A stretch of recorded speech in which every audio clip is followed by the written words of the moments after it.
help you. I have seen 6 o'clock. Oh, Yep. You're good. Never mind. Okay. Like, I'm on it for once. You know what else I did? I pulled up Archivist in here and everything, and I looked at Poe, and I saw the name was wrong, so I went into Archivist, I fixed it. Poe will be right tonight. What? Oh, good. Shut up. No, I know! there will no longer be an unmapped speaker. That's right! That's amazing. Where is Poe? Is he joining us? He said he was going to be a few I hope minutes so. late. No. He said he will probably be here by the time we actually go live. And those were his exact As opposed to he'll be here by the time we actually play. I'm going to be a little Which could late, but I should be there by the time we actually start. It said I mean- stats in that, and I'm not sure why. Okay, so we just had the conversation we just had as a group discussing about guys and women in the space and everything. And I opened up a message from one of my friends, and all it says, one of my female friends, and all it says is, how big do you want it? Ah, And I had to stop for a second. Duke And- says he can hear us talking and there's no music.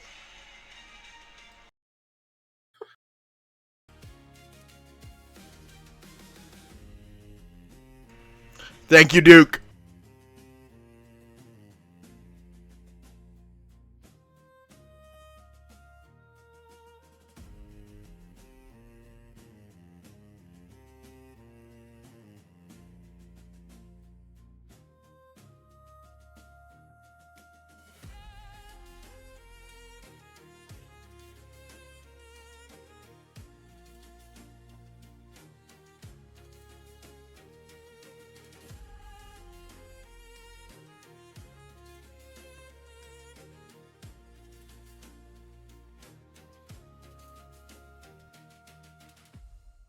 Step right up, come take a glance. One night event, now's your chance.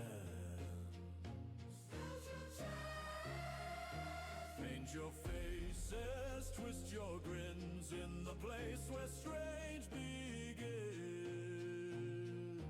Welcome to the show.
now's your chance.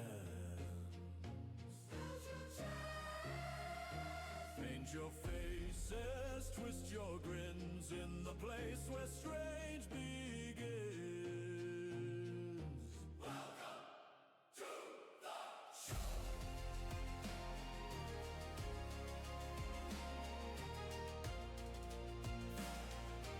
Welcome to the show.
Step right up, come take a glance. One night event, now's your chance.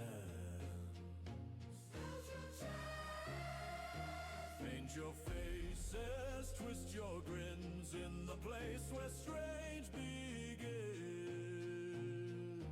Welcome to the show.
Good evening, Wednesday night. Good evening, Wednesday night. How are you doing?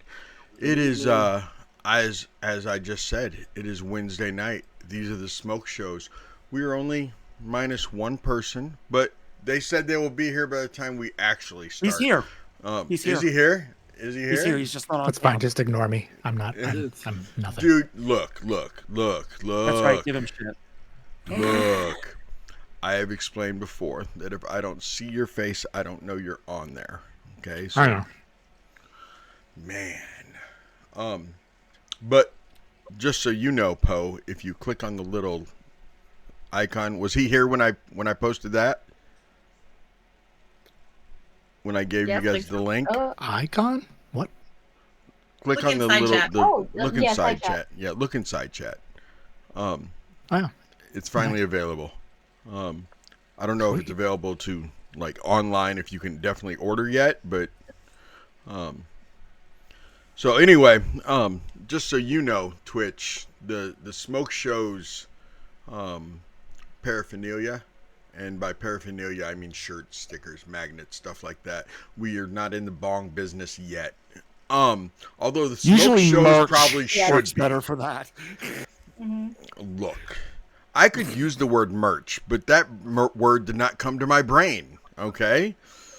Paraphernalia is a contextually specific meaning, and everyone here is going to design their own bongs for sale. I'm just telling you, if we could start putting smoke shows on bongs, we'd probably have a wider audience. Just saying. It would make more sense too. It would. The smoke shows. I mean, who wants like nothing personal, but who wants Fate's Rejects on their bong? But I the mean, smoke shows. I mean, some emo I- kids probably. I see how it Yeah. is, Betty. I see how it is. I mean, I do know some people, but I get your point too. Yeah. The low rollers would also be a good one. You know, yeah. Oh, it's storming now. Is it? Yeah, it's storming at my place now. In Barovia, it is also, there's dark clouds, it's windy. Did you know you guys are on the exact same day as Friday night? Are you serious? Yes. What? No. Yes, and they have not even left Barovia yet. Oh. Yes, you guys Are they rolled killing- through. You guys rolled through some stuff like quickly, like doing multiple things in one day and stuff. Whereas Friday night has been like, hey, look at this. Hey, look at this. They have not met Madame Eva yet. They don't even know about taking Irina to Valaki. Where They do are now. Yeah. They well, they're having an inter-party conflict already. So, you know, they're yeah. Well, I've heard TikTok is a time sink. Wow. So I talked to Gavin about that. So, anyway, yes, Friday night does like their sleeps. They've taken some long rests already. Yeah, it's been amazing. Did we lose? Who'd we lose? We lost John, and he said there were storms too. Oh man. Doesn't bode well Whatever for it is, you negotiations. hit Nova tonight. Yeah, That does he- not he- bode he's well the for main negotiator. negotiations. I'll do it. Not No. The perfect sub. Iris punches Bo in the head so hard he gets knocked out. They just hide him in the bush. Hopefully John's able to come back. Hopefully. Any idea how? Oh, is There that he back? is. Is he back? Hello? Okay, Maybe. he's back. maybe. Is he back? He's back? Oh, Well, no, he's gone. his camera's back, but he's not. He might just be turned to face the door. Yeah. Or he Okay, might be gone. Oh, he's gone. maybe his Who knows? computer came back, but he didn't. He like Right. he's went to go reset everything and he doesn't reset and realize it.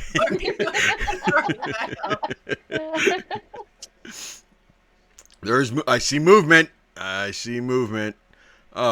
Anyway, Ooh. it is Wednesday night, y'all. These are the smoke shows. And they are at the Wizard of the Wines. They are negotiating with terrorists. It is very interesting.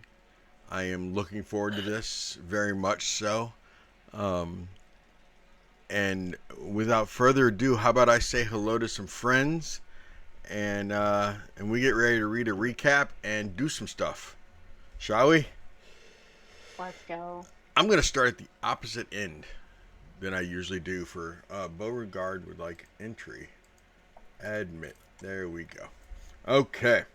So first up, look at that. First, Cricket. She's right over there. She's next to me. She's right there.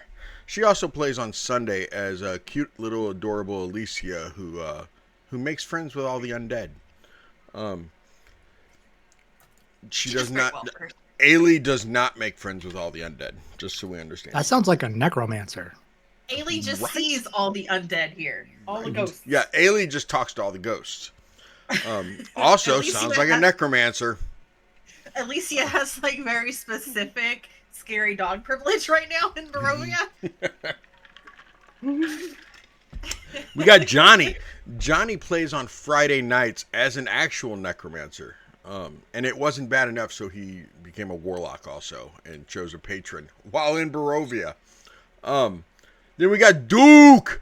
Duke plays on Sunday, and he plays on opposite Tuesdays of Fluffy here, Mr. Piotr. Why Fluffy? Does he play opposite? Because we gotta keep them separated. That's right. Let's see. True His character on Spaz. Sunday, by the way, is dating Alicia, his little tabaxi, and they are the cutest thing ever. So you should definitely watch those two. There's True Spaz. True Cat's Spaz. definitely got her tongue. Yeah. Yeah. Oh no. Why No. can I not remember who True Spaz is?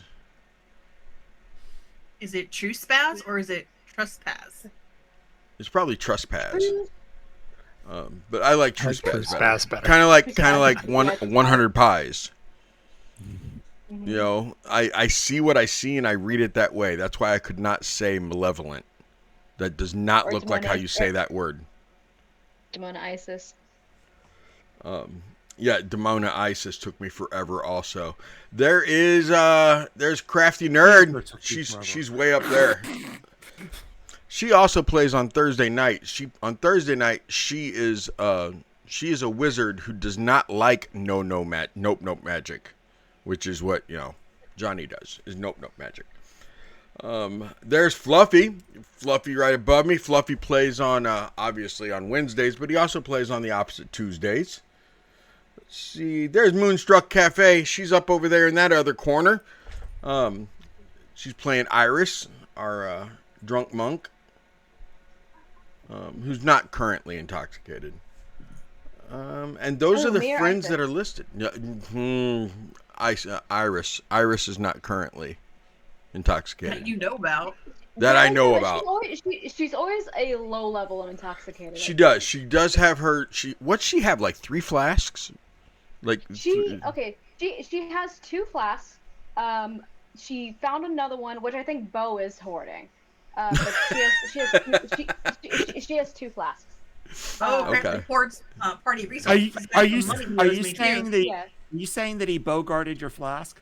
Yes. in Barovia, it's yup magic, according to Johnny. Just so you know, Kelsey. Mhm. Johnny says it's yup magic. Well, I'm glad it's your world and not Johnny's then. I Right? think Alicia would Yep. absolutely take levels in necromancy, and then I would love to see her go on an adventure with Alabaster and Dust. Okay, that'd be interesting. That'd be very interesting. I'm imagining Alicia like skipping along a little forest glade with just a horde of skeletons following behind her. just keeping an eye on her. They No, all it's fell okay. down I'm because just they were thinking trying of to the skip graveyard. also. What? I started picturing her skipping, and then the skeletons started trying to, and they started falling. Yes. Yeah. That'd be way Okay, cool. Tobias has built them little braces for their legs so they can skip too. Aww. That is awesome. That is awesome.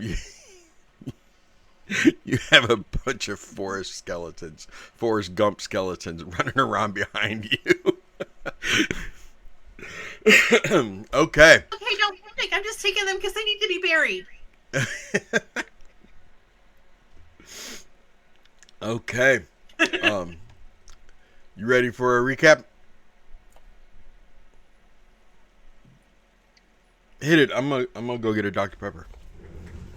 Oh, I meant to grab as a soda upstairs.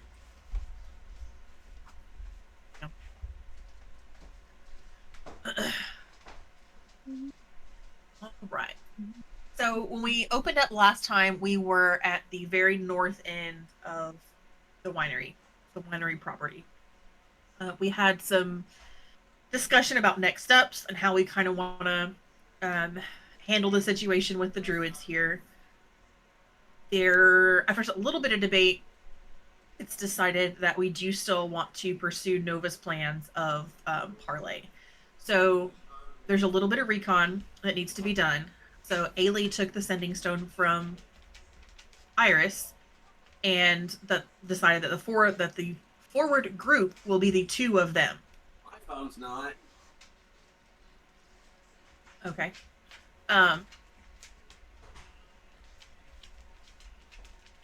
totally lost my spot. That threw me off.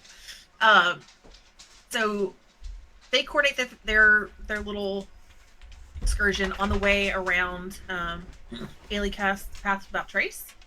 And the two of them swap hand signals so they can communicate a little better as they get closer to the house. The group that stayed behind sends the Martikovs off to the Locky to make sure that they're safe.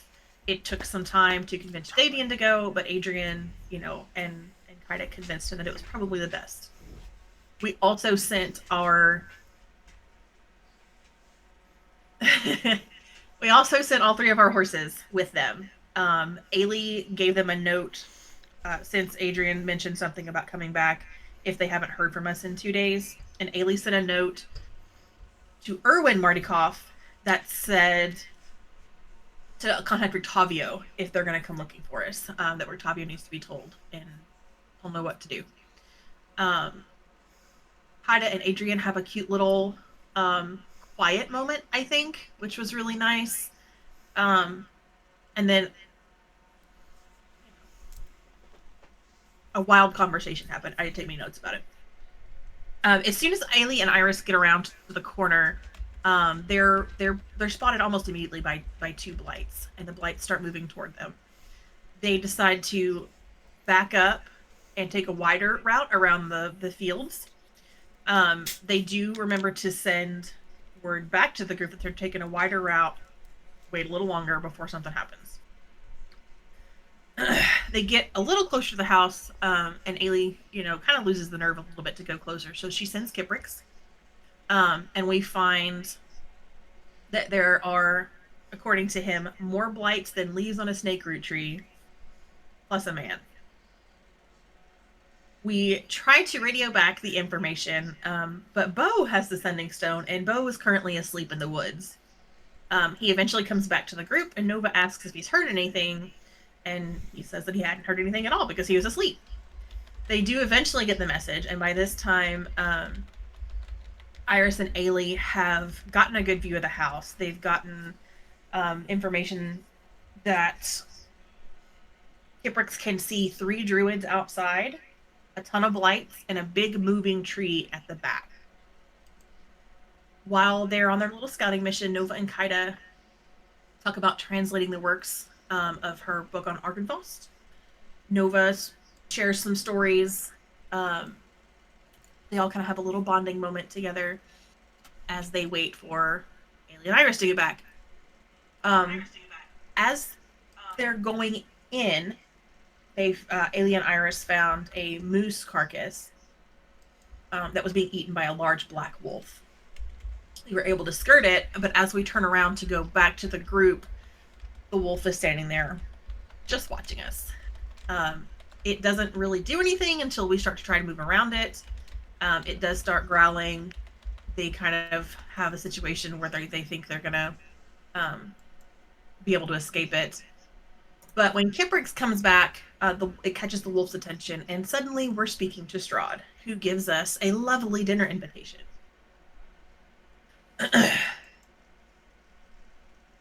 Which we promptly ignore for now to focus on the druids when we get back.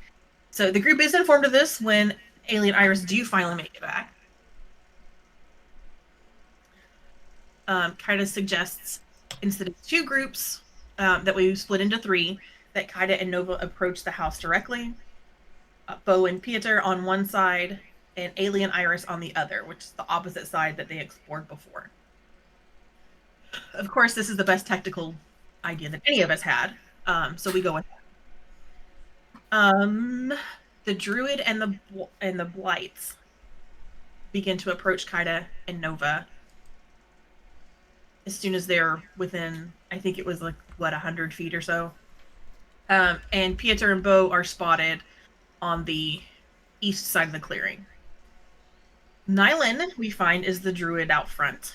And he does address Nova. They have a brief back and forth. Nova explains that we're here to parlay on behalf of the Martikovs. And Nyland explains their druid's position in that this is their land. And explains, Yester Hill to the farm and the boundaries that they insist are theirs, the land of their ancestors.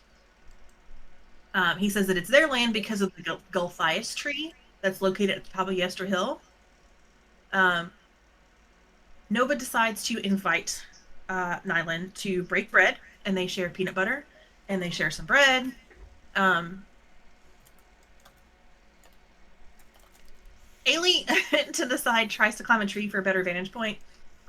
Since they've sat down, they're out of sight with the tall grass.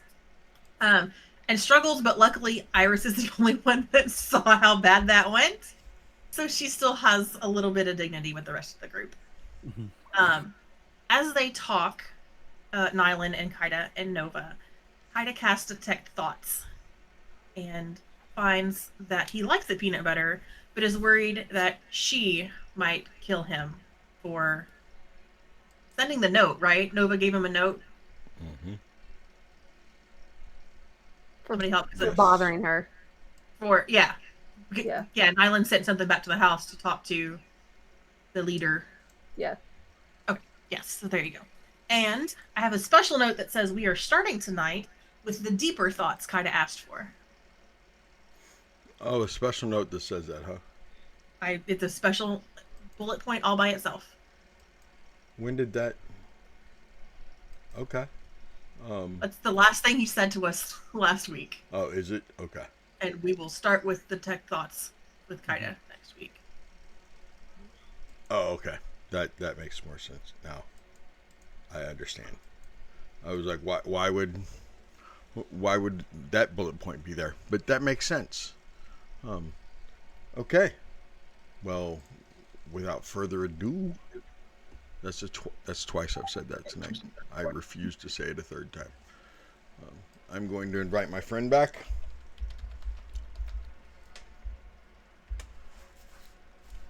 Archivist is now recording.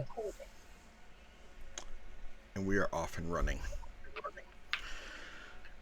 So, deeper thoughts of Nyland. He gets to make a save at disadvantage.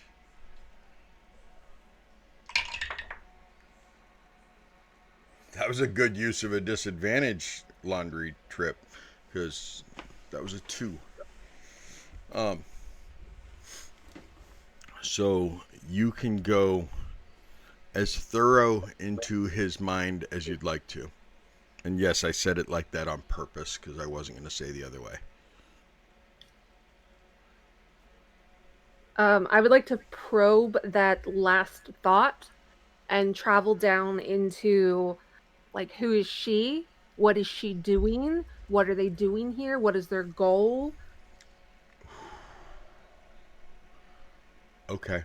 Okay. A very deep probe. I'm gonna need you to, one, stop doing that. Two, I Doing what? when you were delving into his mind, when you were looking for when you were doing this incantation, this spell. Yeah. One, what does Kaida look like as she's doing this? But two, what mechanics are there for you navigating through his brain, looking for certain things? Are you like opening up doors? Are you following thought bubble? What do you picture occurring here? So, I believe if it is Kaida's choice, Kaida casts it subtly. So there's no verbal or semantic components. There's nothing. No. Would you agree then also that if you cast it subtle, if it was subtle, that your eyes would probably not turn milky white? It wouldn't be obvious that you cast it, right? Because you cast it subtle. I was going to say that it wouldn't be overtly obvious.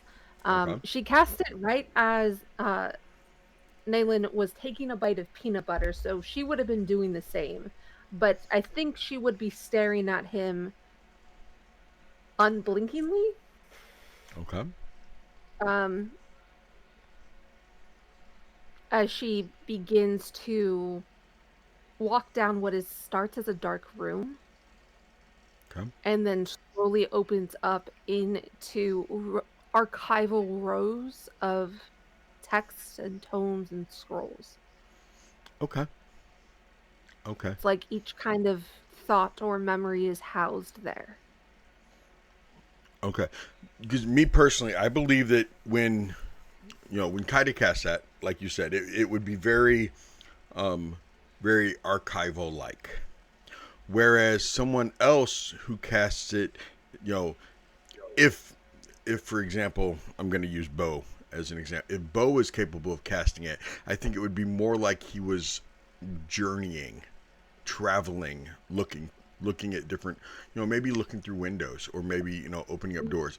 I think each person who casts it, it would be tailored towards them, and not necessarily the person that you are looking through their brain, because you don't necessarily know how their brain works, but you know how yours works, so you're looking through their brain as if it was your own thought process. Make sense? It's my own mind palace, yes. Yes. Yeah. So, as you were looking through these different files, going through the different catalogs, and right now you're in the catalog of Who Is She? You're following that file. She is Gyillygash. And we did the spelling. We verified the spelling last week, but that is Gyillygash, Gylygash. She is the matriarch of this mission. She is one of the chosen 5 of the Yesterhill Druidic Circle.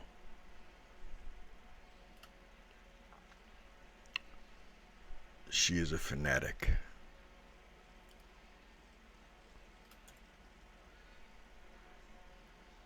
She does not like the Martikovs. She does not like what they have done to the land.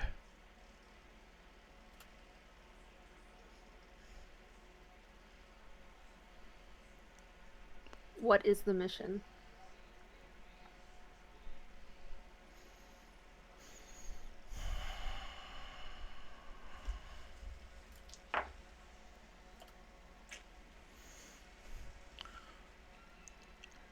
All he knows, and it's You see files in there that are blank. Okay? And you know that that is information he was not given. That his mission was to be in charge of the Twig Blights. To be the first contact with anyone who comes trying to protect, defend, or attack her and the others.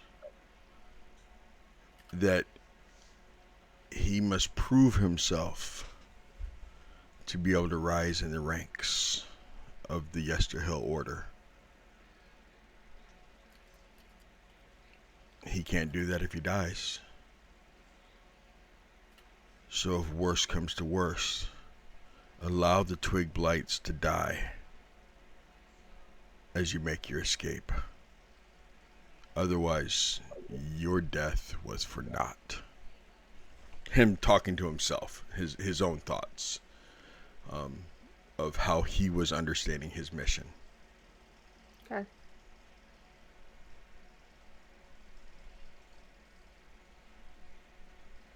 Anything else?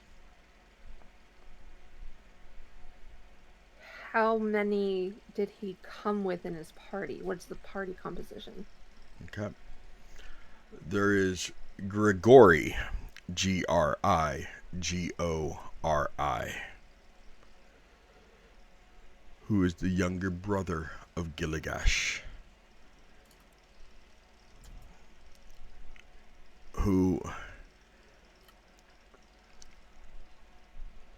Nyland himself believes is only in the position he is because his sister is Gyillygash.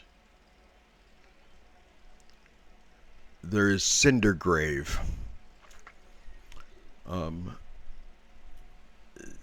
Cindergrave is his feelings are let's burn the world and regrow it.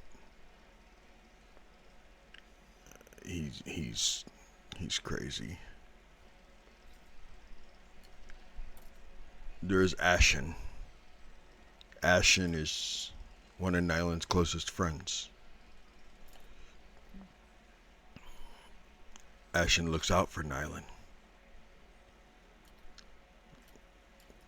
Ashen isn't too far behind.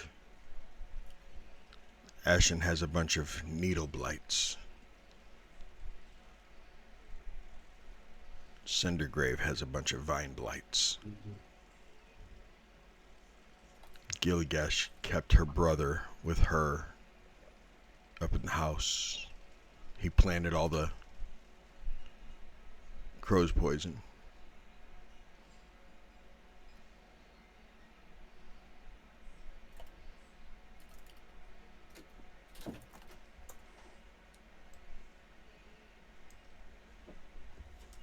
How many crows are in the house? How many ravens are in the house?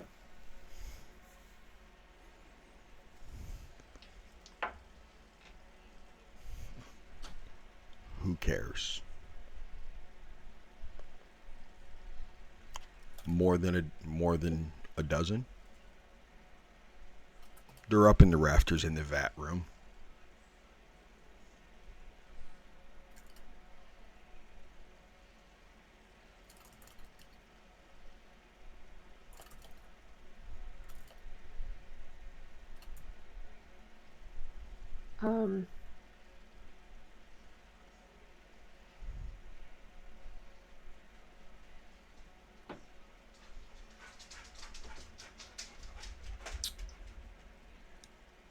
What does he want?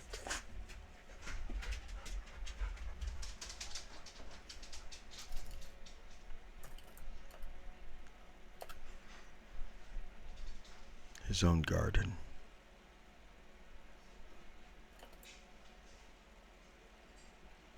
Filled with mushrooms and fungus and spores.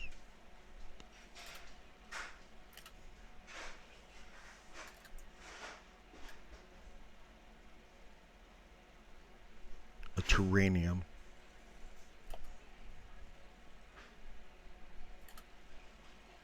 he would love to find a death blossom.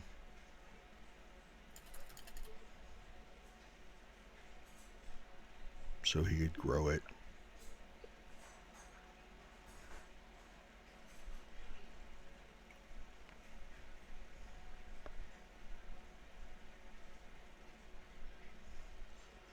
Okay. Okay. The spell lasts for 10 minutes. So as of right now, I think a couple minutes of that was you looking through files, filtering out what you needed, what you didn't need, and this is what you gathered that you did need. I'm gonna bring it back to just surface. Okay. And Peanut probably butter's that's in media res of some conversation that he's having with Nova. Okay. During that time, during the time of your mind meld, Piotr and Beau, you had a good line of sight on Kaida and Nova and that druid that Nova wanted to talk to. But all of a sudden they sat down, and the only way you're going to have a really good view now is if you either climb a tree or get closer. I ain't climbing no tree. Nope.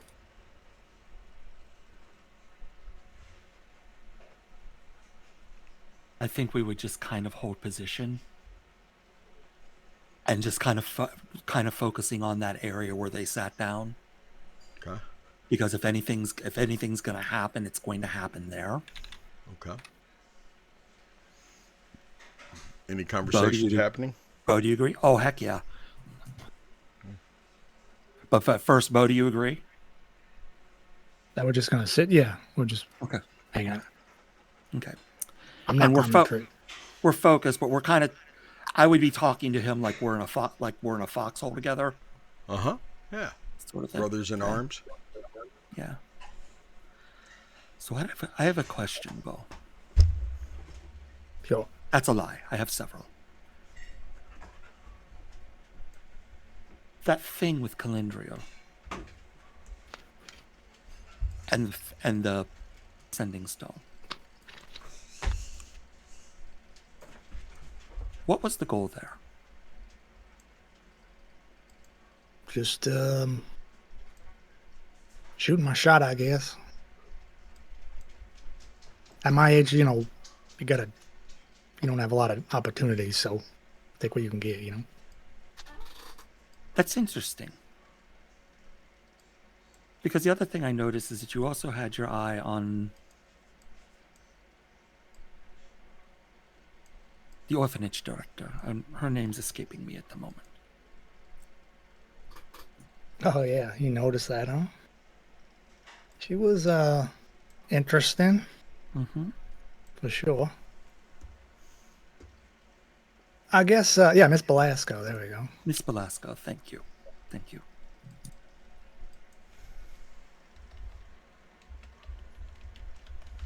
What's the draw for you? Is it merely surface? Is it searching for something more? I think yeah, really just looking for something on the side that can be quick and easy, no strings attached. I got a lot of things going on that I just don't think I would have time to really settle down. Constantly on the move, There's nothing that he said that settling down would be part of the issue, though. If you find the right person, they may also not just keep up with you, but they may teach you a few things.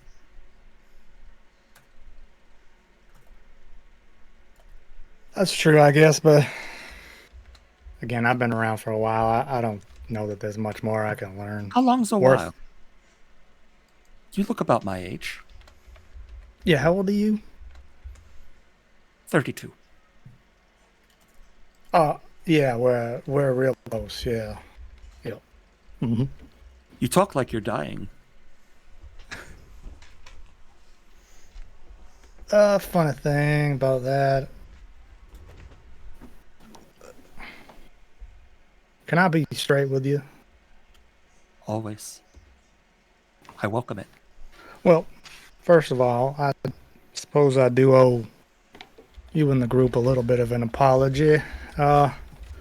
You did kind of call me out in the wagon about my jumping the gun, I guess, which was fair. So what I'm gonna do is I'm gonna apologize to you, and then we're just gonna call it good. We'll consider that me apologizing to the whole group, because I really don't want to do that in front of everybody. So I do apologize for my quick actions. There's a reason maybe that I'm constantly trying to do things quickly, with not a lot of time in between. I've been in Barovia for a few months, I guess. You know those echoes that come out sometimes when things get rough? Indeed. I don't really know how to explain it and not sound like a crazy person, but those echoes... With this group, nothing would surprise me. Oh, that's okay. That's fair. Those echoes are, they are me, I guess, but sort of like a me that's already sort of done the things.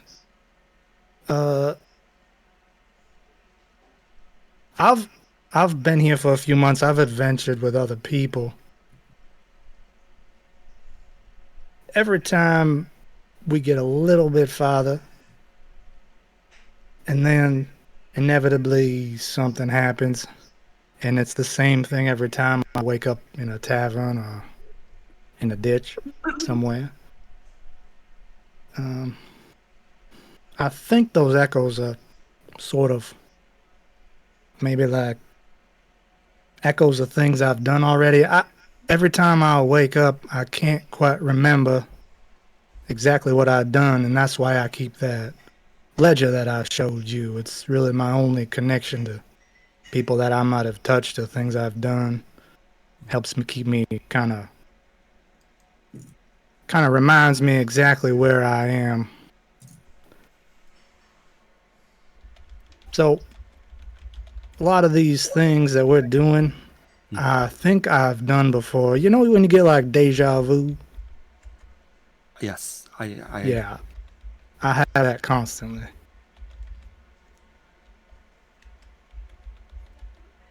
I recall a folk tale from my youth about a creature that just kept living the same life over and over and over again. It was like different creatures have been used for different families. My family used the groundhog. But it sounds like you keep living the same life and there's a cycle we need to break. Yeah, see, it's strange too, because I could leave here. Well,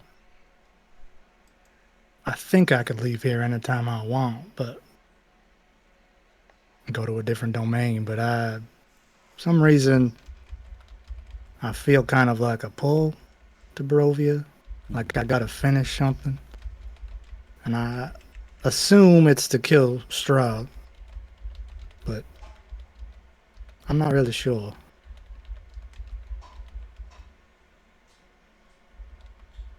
I cannot speak for the others, but I am more than ready to help you find the wise and a solution. And you know your wife's name was on that list. That is probably from a previous me, I guess you could say. Previous attempt. So I don't know what that means exactly, but that list is pretty rock solid. Things don't seem to change from what I write down. The only thing that really changes is me. I get to come back with all the scars and this cane I've always had, but this limp I ain't always had. That's fairly recent. Each trip around takes a little more from you, is what you're saying. Exactly. I know it sounds crazy, but that's the best I can figure. It's...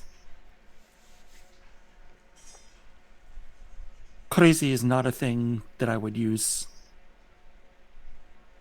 to describe the things that have been happening to us. This is no crazier than any other thing we've had to face so far. You know, there's a reason I didn't ask for a reading from Madam Ava. I'm proof that we make our own fate. You don't gotta listen to what other people tell us. You should remember that. I'm really starting to believe that with my whole heart. I will say that I do think that having someone that you trust and bond to will help you in these as these things cycle. And you may be, who knows, you may be surprised where that help would come from. I'll do the best I can. It is difficult for me to make connections, seeing as people seem to come and go in my life pretty quickly. So I try not to get too close, but I don't know, maybe this go around will be different. Piotr will gently put a hand on Beau's shoulder.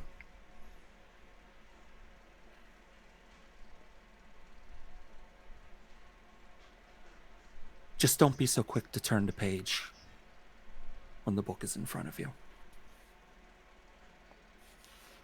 Appreciate it. It's good advice.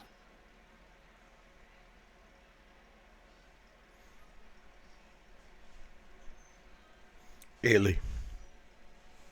Iris. Iris, you'd climbed a tree also, right? Yes. Well, actually, I hadn't rolled for climbing the tree. I just helped Eilidh. Yeah, because she struggled to get up that tree. Rangers in Barovia struggle to climb trees. Yeah, but yeah, Iris can definitely climb the tree. I'll just learn to fly instead. We're not doing the tree thing. It's much more. Yeah. Right. That's why I got Kubrick, so it flies for you. So you know, Iris, Eilidh and I were messaging so that she already knows what she could see and stuff like that. So you guys can go ahead and talk about that. Go ahead. Okay.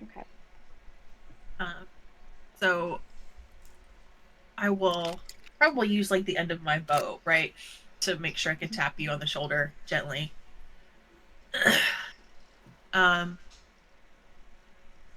There's two more groups of blights, but they're different than the ones up here.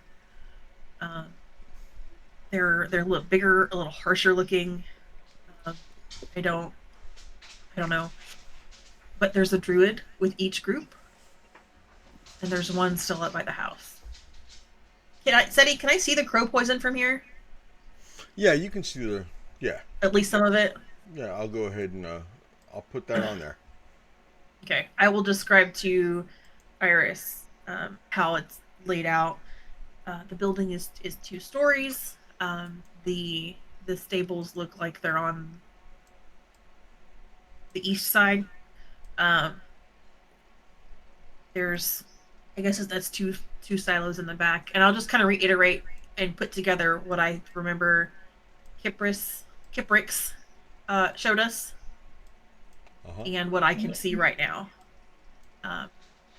There's a total of 4 druids and 3 groups of blights that I can see. The groups of blights are in the fields. Do they look like, Seti, that they're coming that they've noticed what's going on up front? Are they concerned about it? Not Okay. yet, no. Okay, so I can see Nova and Kaida from up here. I'm sure if you I can help you up and you can see too. Look, after the performance you just did climbing up this tree, I think I can help myself. Pretty fair. And I'll move over. She grins wide to make sure Eilidh gets the joke. I just nod and I just move over a little bit to give Iris room.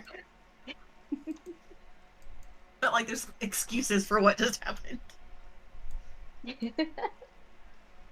Yeah, Iris will clamber up to see what she can see. Okay. And the human eye can see roughly 5 miles on a clear day. So Iris, you can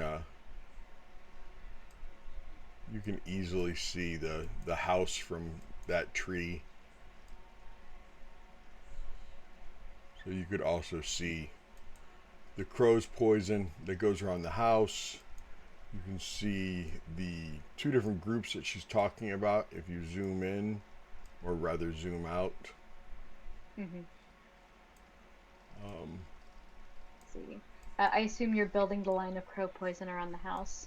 Yes, ma'am. Alrighty.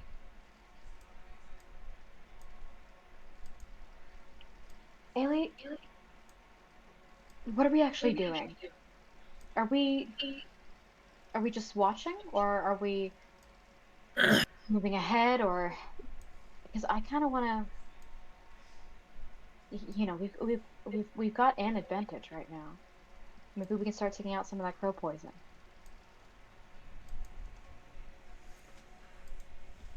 Nova has his own mission, and he wants to try and talk first. I'm gonna kind of grin at Iris. Let's use the word hesitant. That this will work, to think this will work. Right now, I am just backup in case things start going funny. But I have every intention of getting my hands dirty if this goes sideways. The only reason I'm not closer is because I don't want to get in the tall grass and get spotted. Right. And I think I love the idea of working on the crow poison, but there is that last druid up by the house. And I worry if we start messing with too many things, that we'll get caught in the middle. That's fair.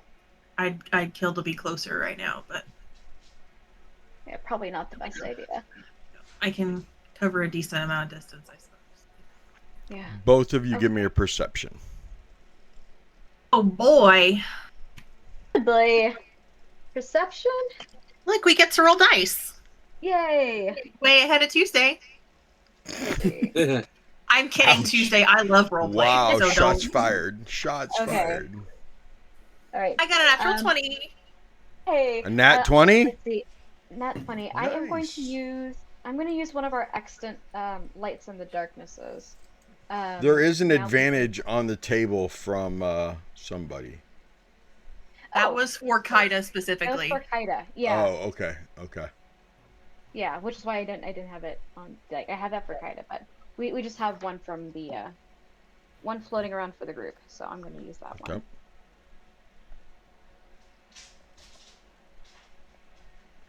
Oh, that was worse. 11 perception. Okay. With that perception, you guys do see the one that's at the house. You see a twig blight, the twig blight that you saw walk all the way up the path. You see it come out, and that one at the house go in, and for a few moments. He's in there, and then he comes back out. Okay. And you see him when he comes out of the house. He is walking very. Give me an insight roll. Insight from both of us. Okay. That's another natural 20. Holy shit! Get him out of the way now. Right? I appreciate that. We can't have them come up on Friday. Like, Echo can't have any of these, so we gotta use them tonight. Mhm. Running out of time. Man, I have that never, was probably not only- never. Insight, that's only a 12. Okay. Mine is 25. Yeah, No, it's over not. 20. I know that. It is a 25, yeah. Eilidh, you're able to help point it out to Iris to where she can see it and kind of make it out, but he is pissed. He does not look happy at all. And he like storms over to this group over there with the vine blights, and you see him like saying something to that other druid, and that druid walks very fast, but there's some pep to his step, like he is happy, and he goes to the house. I'm gonna lean over to Iris again. You don't have a way to get a message out, do you? I mean, we have the message. You have the sending I was gonna be stone a little- still. Yeah, we I have. was hoping to be a little quieter than that. The only other person who has a sending stone is Bo, isn't it? I thought Nova took it because I have I one. messed up. Yeah. I messed up. Yeah. Okay, sorry, my bad. Sorry for popping off. Sorry for blowing up. No, it's all good. Okay, my question then becomes: Miss A needs to explain the sending stones. Do they not play the message out loud? No, not they like pulse to where the person knows that there's a message, and they will light up a little bit. The message is stored inside of it until the receiver takes the stone and listens to it. Right. At which point it will be out loud. It would be out loud. Yes, it would be out Okay. loud. Okay. Okay. Sorry, I thought you meant does it play right then and there like you're on speakerphone and you don't want to call Nova on speakerphone right now. No. No, we'd just be but leaving him a we'd be leaving him a speakerphone voicemail. Yeah. Okay. Okay. Oh. That's not fair, Johnny. Ailey is the one that gets the ghosts. Anyway, sorry. I will point it all out to Iris, and I would like to just watch if Iris is okay with it. But as soon as here's Iris. Thank you, Johnny. What's up, Anna? Iris, do you think they want word right now? Or do they want... Or should we wait until there's confirmation that something bad is happening? I don't want to wait too long, because then they won't get a message at all. But if they play something they listen in front of Nyland, that guy, I don't think Ailey knows his name. If they listen in front of that druid, the gig is up anyway. You have a good read for these things. I mean, I think that could be anything, you know? Without getting an idea of what he's mad about. I mean, that can be about anything. So I think we wait and we watch, and we send a message when they need to know. I agree. I don't want to wait till the last minute because I want them to have warning, but I don't think now's the right time. Yeah. Now, if we see a druid start running over, then or if we see movement from those blights, I think that'd be a good time. If if they start forward and they're casting spells, I'm gonna start taking shots. I'm not gonna wait for much longer than that. Well, I know. You have the bow and I have the sending stone. So, it's all good. Maybe that needs to be our arrangement. Yeah, you have the bow and I have, I don't know, I have my fists and this gorgeous head of hair that I grew. In general, you have speed too, but yes. Let's end with the hair thing, because it is really good. It is really good. Thank you. I ran through a lot of different hairstyles before I found this one, and honestly, I think this might be in the permanent rotation. I think that's a great idea. Well, yeah, I mean, usually I go through like a couple of different shapes a week, but I don't know, something about Barovia, the Swarm, made me very popular. What do you think about Elvir? Elvir is... Well, Elvir is very soft. Seems like someone you would have to be careful with. Oh. He is? I'm sure he has great qualities. No, I mean, well, soft, I guess is the right word. It's just, I don't know that I need to be careful with him. He seems to fall in love well, I don't know. If I heard from what his sister said, he falls in love every time a new group come in. So you don't think that needs caution? I mean, I'm all for quick flings, but if he's really in love, you don't want to be cruel. I mean, how on earth can he possibly be in love? We had a conversation. We met. You know. I think. I'm very vindicated suddenly. What? What'd you say? I said Eilidh looks very vindicated, or like well, I mean, duh. Yeah. So I mean, I don't have anything to be. I don't know. Do you have anything? Do you think I have anything to be careful of right now? Do you think he could be in love? I think he could think he's in love. Yeah. I also think he'd just be infatuated and it'll pass. Like you said, you've had a conversation. Yeah. Well, I know how to deal with infatuation. I don't know how to deal with love. If love is a new territory for me, so I don't know. Might just be.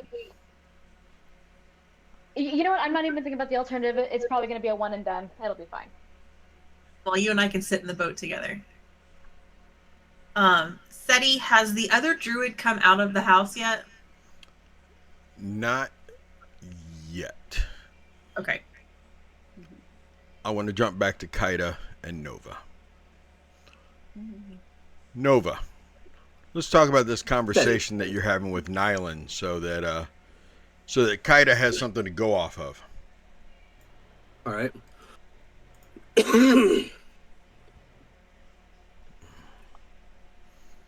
So, what do you think about the peanut butter there, lad? Peanut butter is good. This takes from you take peanuts, you just smash them and grind them up into paste. Yes, that's about how I think it is. It's how it works. And you can make it chunky or smooth or creamy, however you like, and you can add other things. Like, I personally like to add honey to it.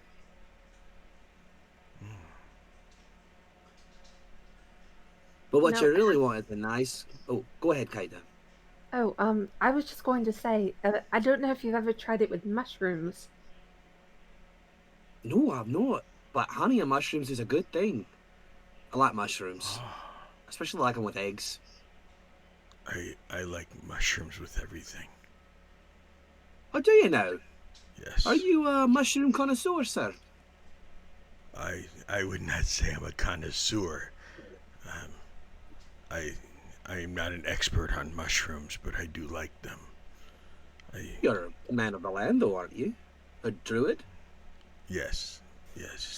I bet you're being very modest. What is your favorite type of mushroom?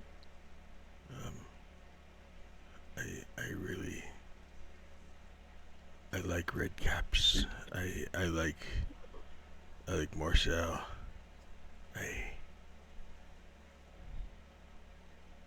I like them all. All mushrooms. All mushrooms.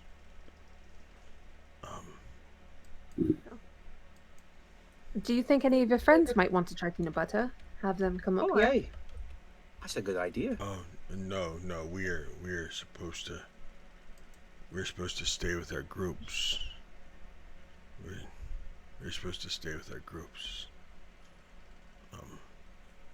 I don't even know. I don't even know if I'm supposed to be sitting down and eating peanut butter, but and you see him reach into his pouch and he pulls out a small little oyster mushroom.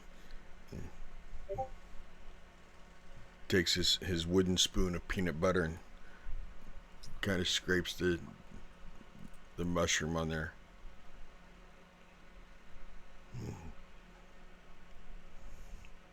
You're going to judge me for this, but I think I'm missing a grub. A grub would add just the right amount of juiciness, of flavor. Hey, lad, grubs are good for protein. Yes.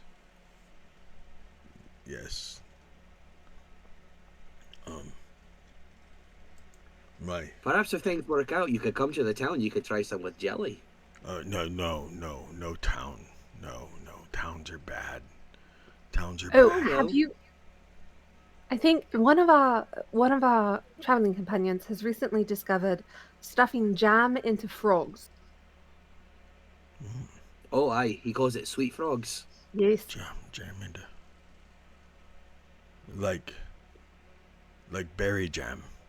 Like berry Yeah, jam. like strawberry, grape, things of that nature. There's a lot of grapes over there. We can try and make some. Grapes. I have a bad taste for grapes because of the Martikovs. But yes, strawberries. Do they produce bad grapes? They've stolen from the land. How did they steal? This wasn't their land. Oh, I see. How did they steal it? They came onto this land, onto the hill. It wasn't their land, and they set up shop and they said it was theirs, and they killed off some of the natural vegetation to make their gardens and to build that building, and they didn't druid craft anything. They dug and they uprooted and they tore down, and it's not good. It's not good. Daddy, is this guy a human? Yes, he is a human. Okay.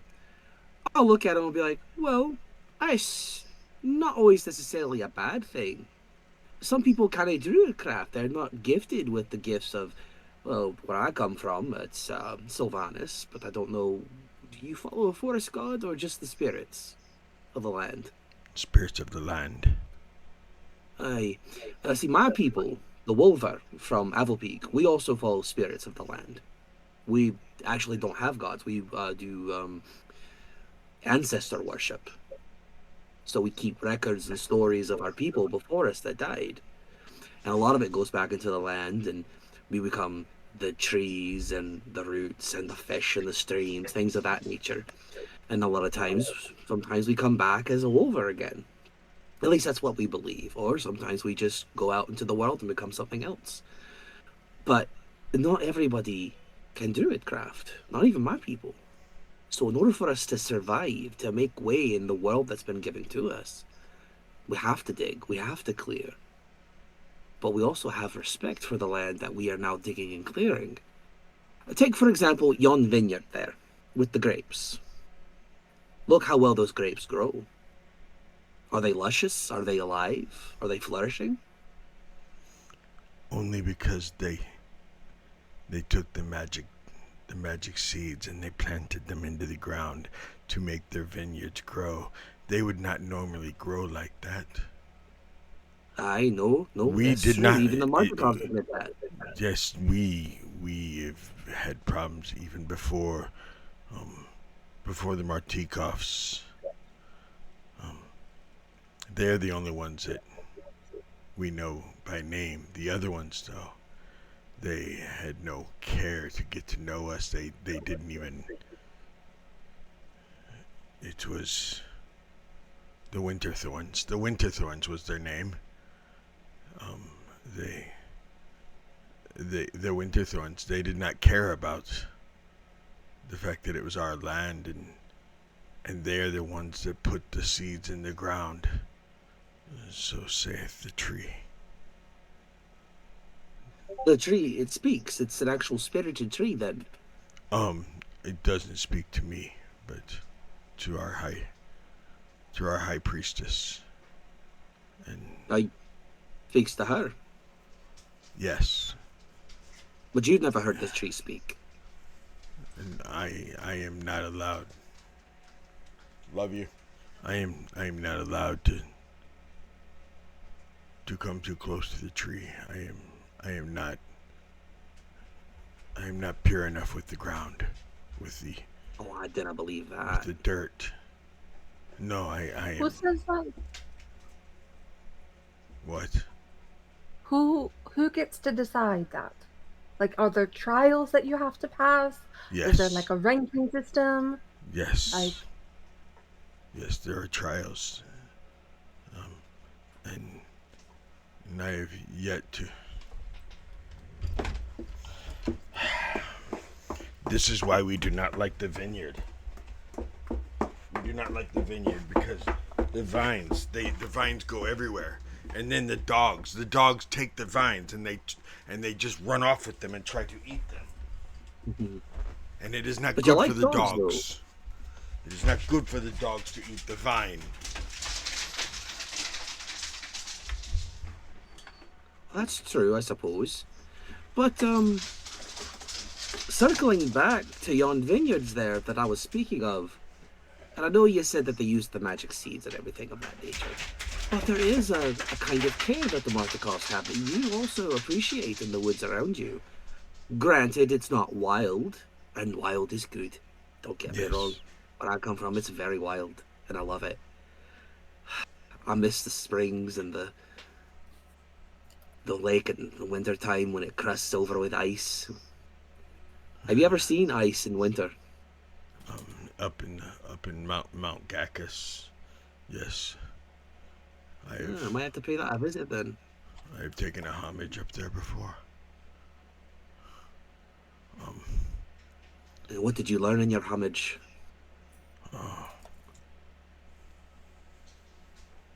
That the ancient will take care of us. That he will protect us. Kaida's hands up. Yeah, I see it. It's half blurred, but I see it up. Yes, ma'am. does that mean Strahd? Like mental? Does the mental connection still up? Yep. Yep. I get affirmations. Yep. So Yeah.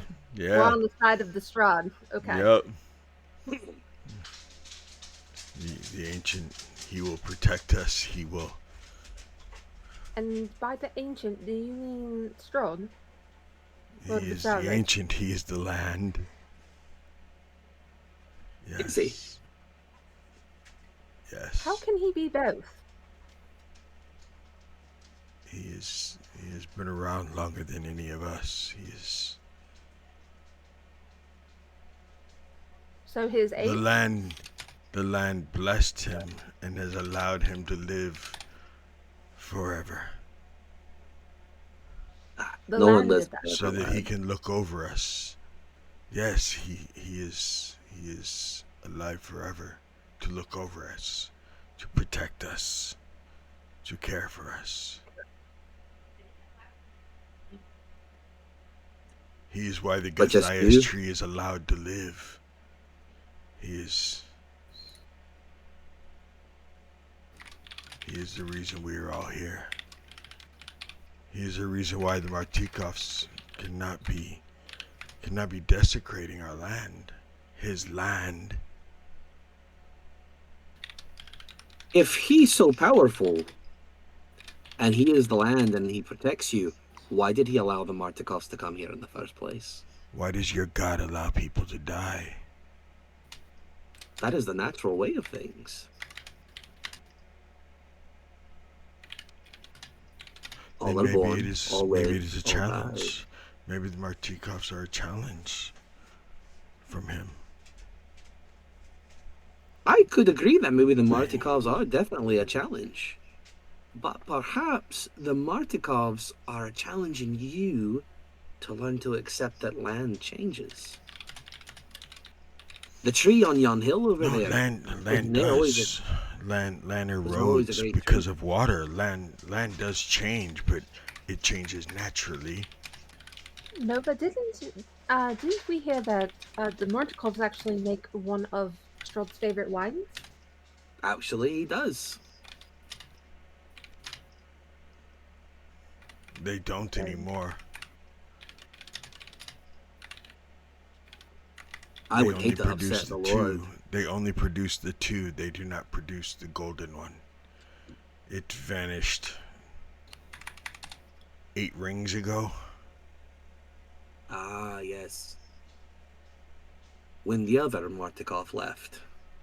Yes. Do you know if he took the egg? I do not know. I don't know. Can you sense them? I cannot sense them. Did you Have dig you any of tried? them out? What? Go ahead, Kaida. Oh no. Have you tried to like reach out and sense them in the ground? Like if they're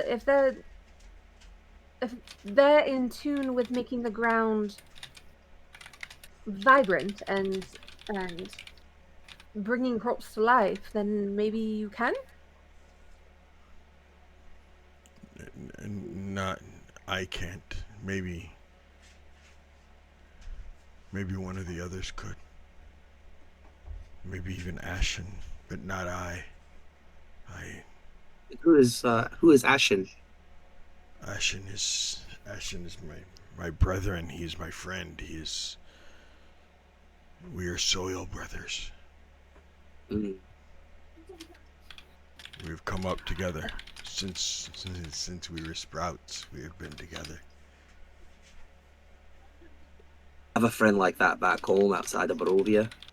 His name is More Drunken Blade. He was the one who taught me to be a paladin. Wait, I thought you liked Eilidh.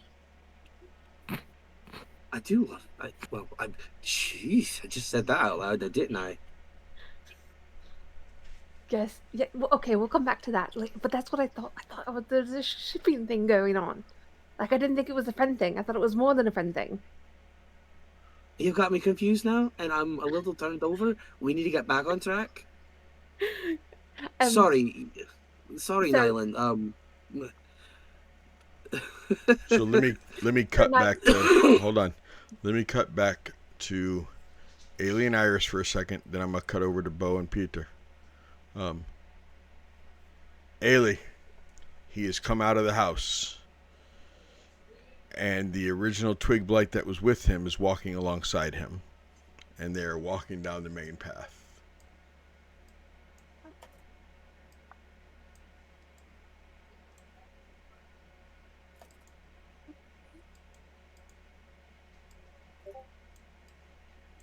Hey, buddy. I think you're muted. And let's start over. Is the druid the same one I saw go in the house? Yes. Okay. There was the original one that was by the house that went inside. Yes, and then he switched with. Not that you know names, but he was Grigori. Okay, Grigori went in the house. Grigori's outside the house, and now Grigori is in the field. Yes. And Ashen. Nope, Cinder. Cinder. Okay, sorry. Cinder is the one that went into that Grigori went over to Cinder. Yeah. Mm-hmm. Cinder went in and has now come back out with the blight.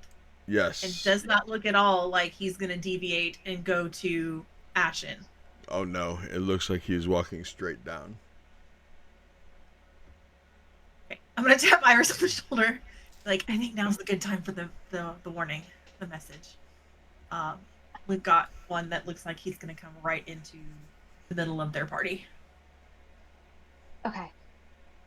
Okay. Yep, sounds good. I'm going to Iris knock my bow a little harder. Yeah.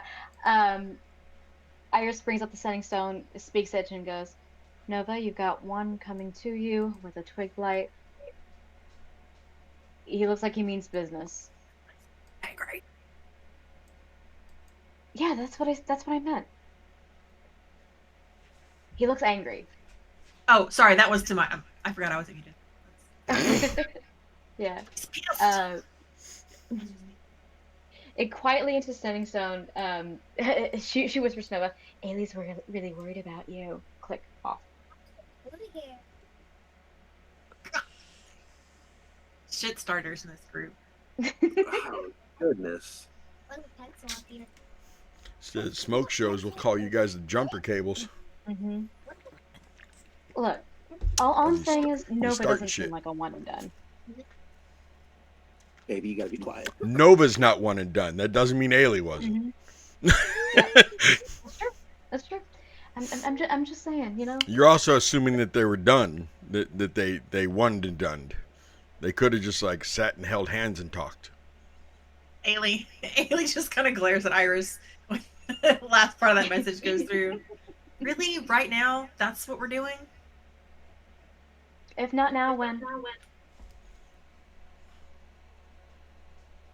Okay. Yeah. I expect a little bit more of a pushback, but okay, we'll talk about this. Look, it's not like I haven't done worse right before getting eaten or killed. Yeah. When were you eaten? And I will, like, I'm looking at the new druid. Mm-hmm. I'm not taking my eyes off that druid, but I will lower my, and on my left arm, I'll pull up a sleeve, and there's like a giant tooth, like mouth mark here, and there's one on the outside on my shoulder. Holy shit. I call those the hungry. Mm-hmm. They're basically a walking set of like 20 or 30 mouths. Teeth, I imagine. Much for speech, though. Okay. But anyway, and I will like gesture back up to what's going on in front of us. Yeah. Bo and Piotr. Iris is on her belly on the branch, just like, what are we doing? What's up? Sorry. Bo and Piotr. Bo and Piotr, both of you give me a perception. Oh, yay, dice!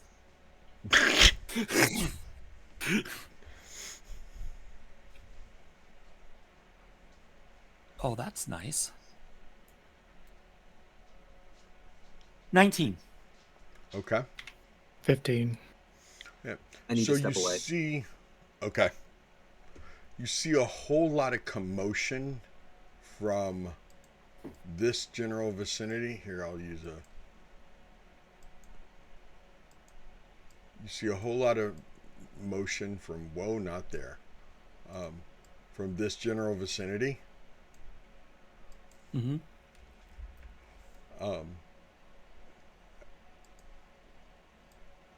As that 19, you are able to see this one, this druid.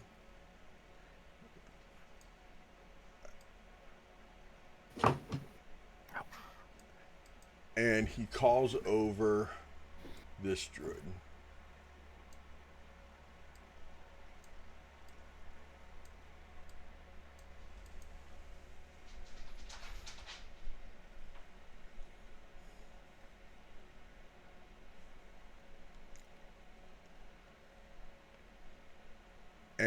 they're walking, like this one comes walking up to where he meets them, and they're walking and talking for roughly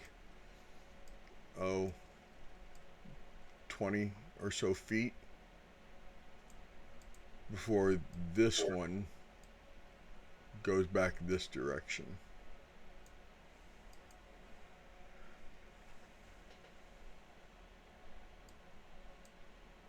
I have a logistics question. Yes, sir. If we're seeing all that in amongst the tall grass, I guess they're standing and are a little bit above the grass. They're standing, yes. Okay. That's why, because Nova and them are sitting down eating. Okay. Sitting down in the road at that. So they're on the ground. Okay.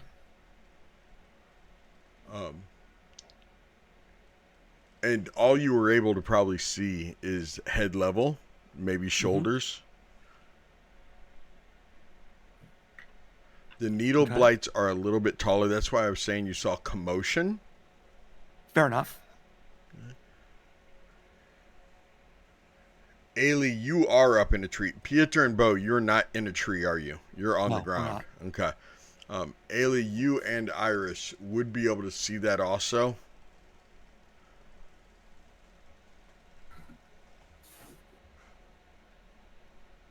You would also see, when Ashen comes back over here, you see two of the needle blights fall in behind.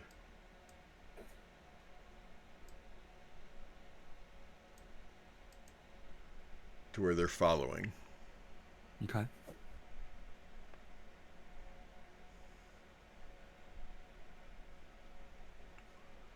Only two. It doesn't look like they're all rallying. It doesn't look like they're all going. Right. It looks like just two of them are following behind.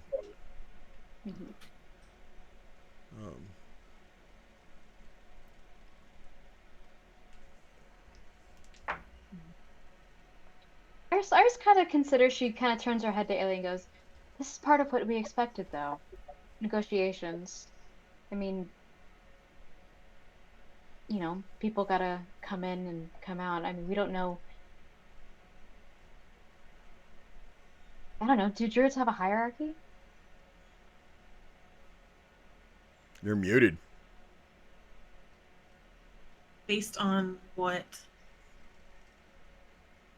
the Martikov said, this is kind of like a cult. Cults definitely have leaders. Yeah. Okay. So he's probably not the cult leader. I would be surprised. But maybe a number two.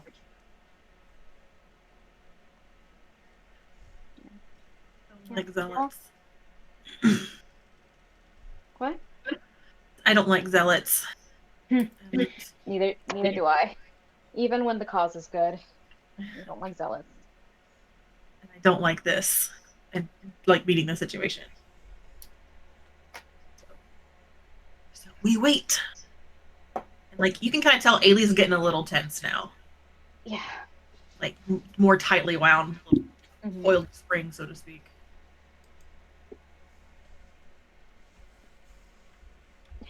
Iris kind of cocks her head to Eilidh. Hey,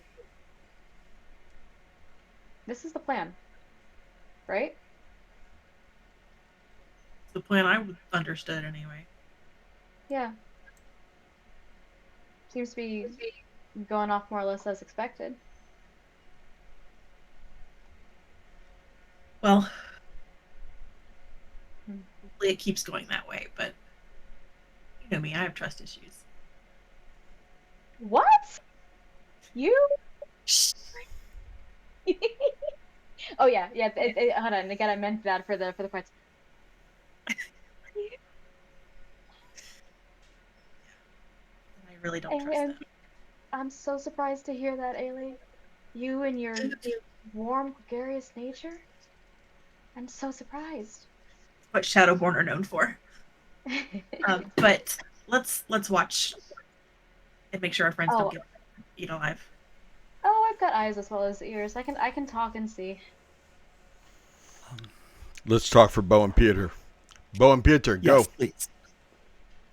Do you think we should move forward? It's up to you.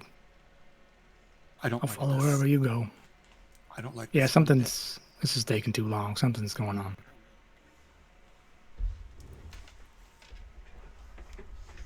I sense an ambush. Well, or something.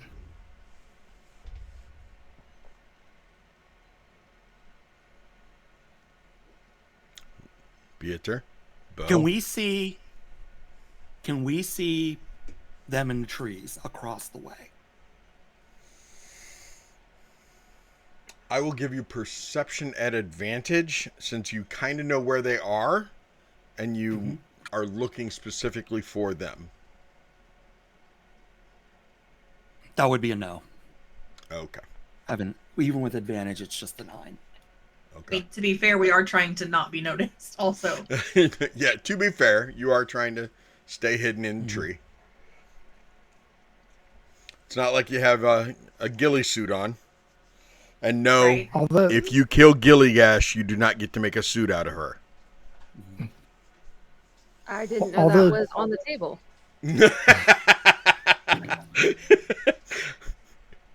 It will be once we make a suit out of her. Now it's on the table. You gotta lay it out to salt it. I think the assault would happen first. So what are you doing, Peter? Yo. Well, Peter? I'm waiting No? for a break in the action. Let's start slowly and crouchingly. Move forward. Like about half speed. Not trying to rush, but also trying to get into a better position when this goes as south as I think it may. Okay. Are we doing like belly crawl? Or Fuck you no. crouch walking? Crouching. Crouch Okay. walking. I'm gonna walk. I don't know if I can crouch. I'm gonna walk. I'll do best I can. You're not that old. All you have it's my knee choice, is. it's down in A. Okay, down in A. Ah, okay, yeah. Yep.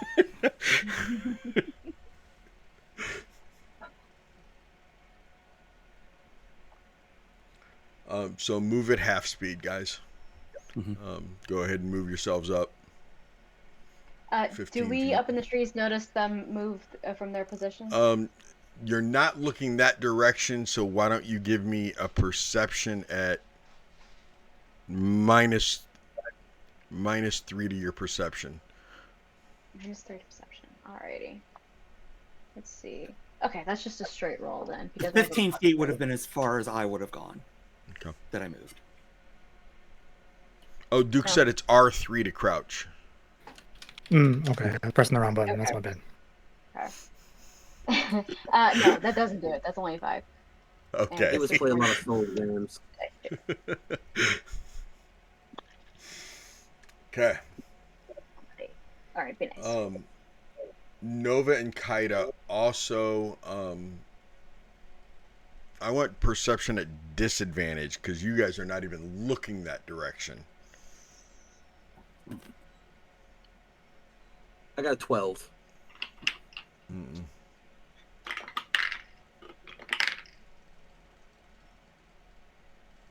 Four. How'd I do? Nova is sitting next to you. And Okay, Nyland is sitting in front of you, and you Alright. guys are having peanut butter and talks. The two with no observational skills are no longer allowed to be buddies. I actually have advantage to perception rolls. Because Oh, of so keen that was senses. so was that a straight roll then, or was that? No, you told me to roll at a disadvantage, Okay, so I rolled okay. at disadvantage. Okay. If it had been regular, it would have been like a 16. Oh my gosh, yes, disadvantage. So let's go back to that conversation.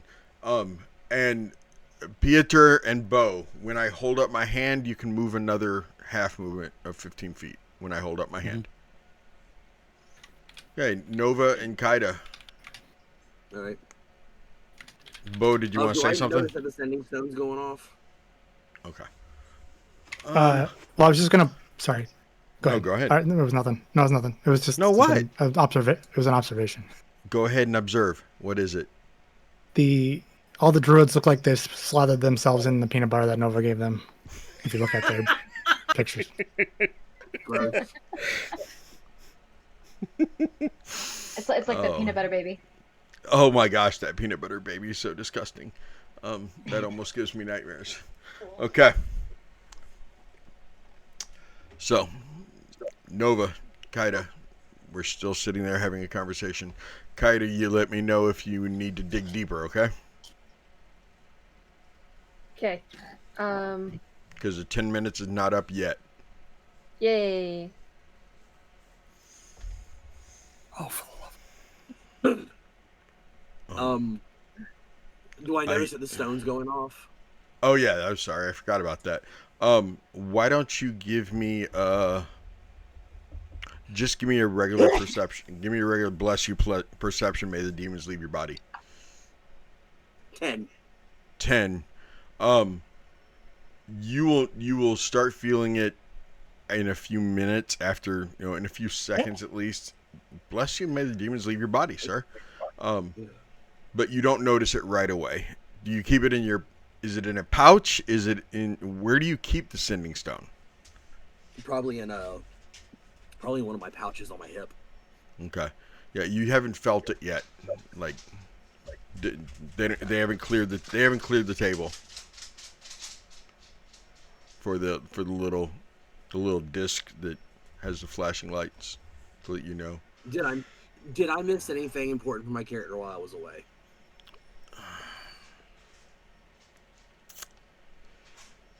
So,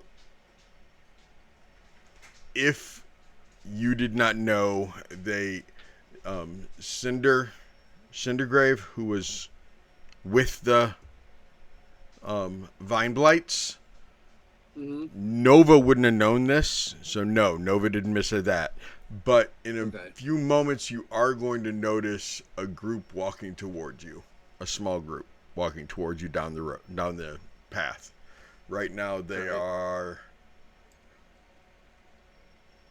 almost 200 feet right now. So, well, if I notice that they're coming towards us, I'll pop Kaida's leg and point, and then I'll stand up. Okay. I will let you know when you see them. Okay.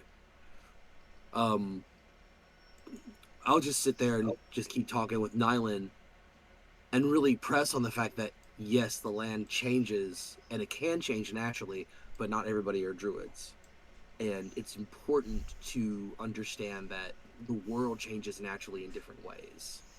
Yeah, yes, the world changes. But even the wild ones, even the wild men and the tree climbers and even the dusk elves, everyone respects the land. They do not steal from the land. They do not. They use the land, but they do not steal from the land. They do not cut down the trees to make their houses. They use the wood that has already fallen. They use the mud. They use the rocks. They do not destroy. They take what is given to them and they use it. And that is the natural order of things. You take what is given to you. But Nyland, they did. They took the trees, they took the rocks, and they made something special. No, they cut down the trees. That's right, they did. And look what they made. The trees still exist. They're there. They're in that beautiful house right there. You may not like it. You may not understand it yet. Do you like the dead? Do you like the dead? The dead.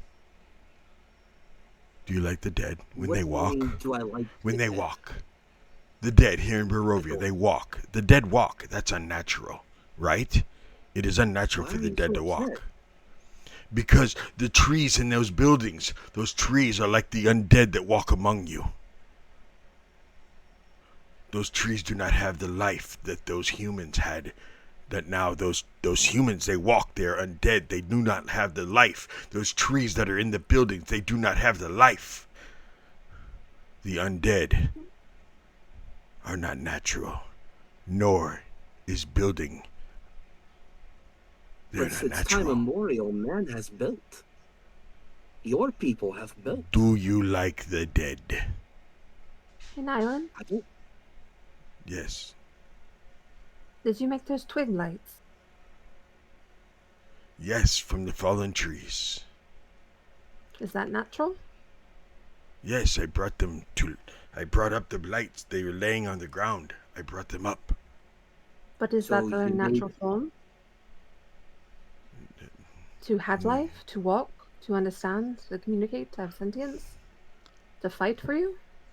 You made undead trees, laddie. But I did not kill the tree.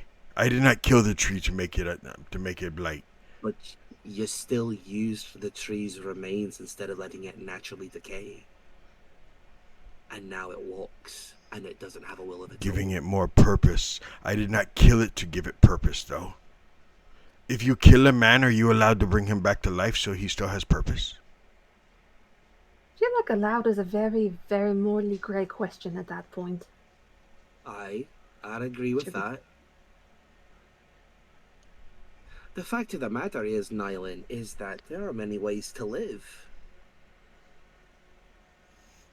That was motion for them to know to move. Okay.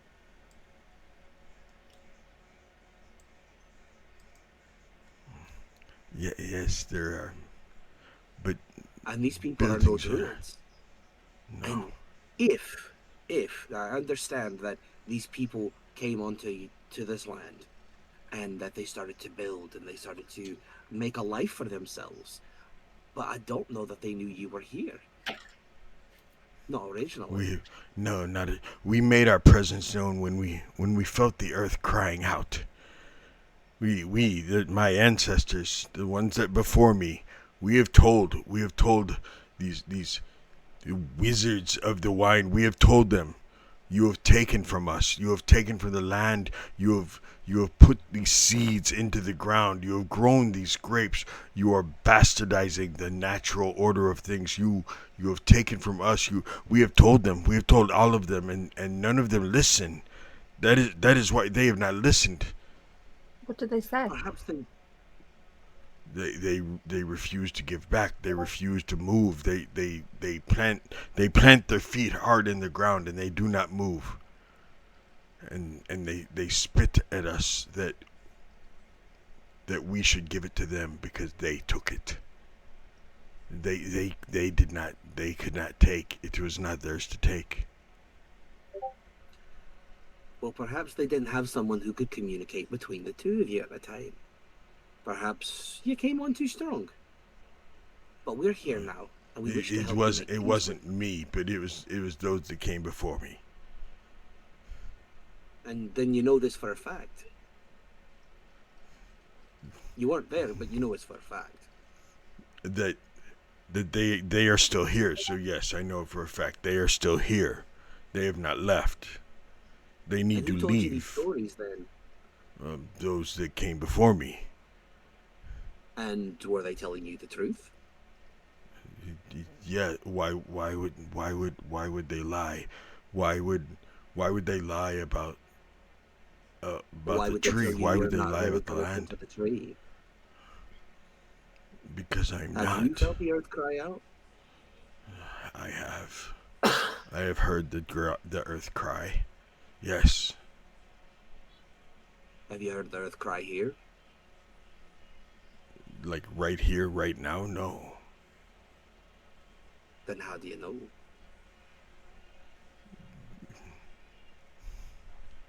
How do you know it did not? Why do you trust them? You are outsiders. You are not from the land here. You're not born here. You do not know here. Why are you taking their side? I did not say I was taking their side. I just asked, how do you know? Okay. Nova, give me a perception.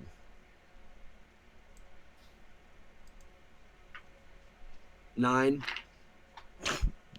Kaida! He's in a conversation. You're deep in this guy's mind. Why don't you give me your perception too? Straight perception? you guys have visitors coming from behind Nyland. It looks like 4 individuals, 3 maybe. No, you think there's a twig blight behind them.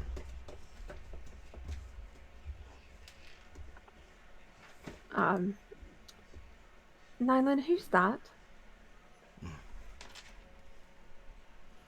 Oh,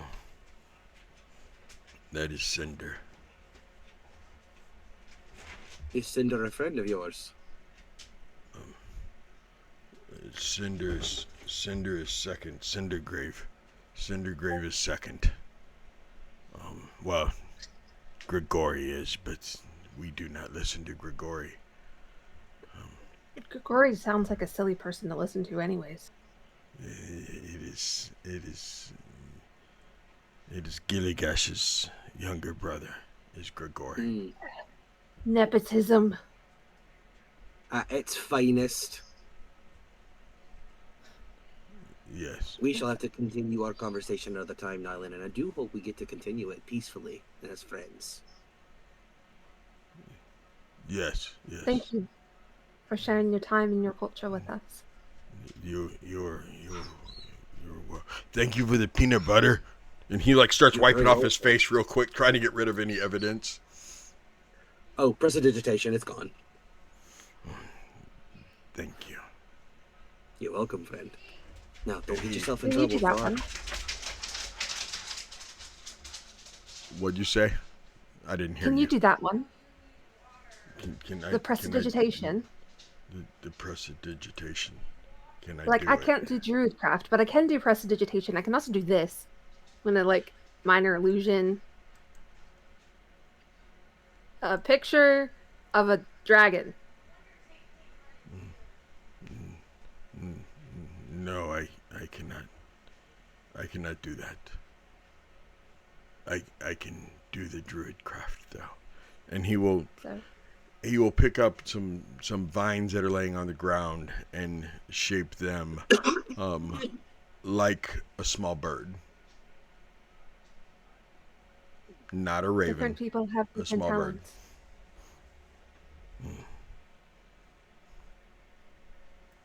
I'll stand up and I'll help Kaida up. Come. Be a gentleman. I'll give her a wink and be like, get ready.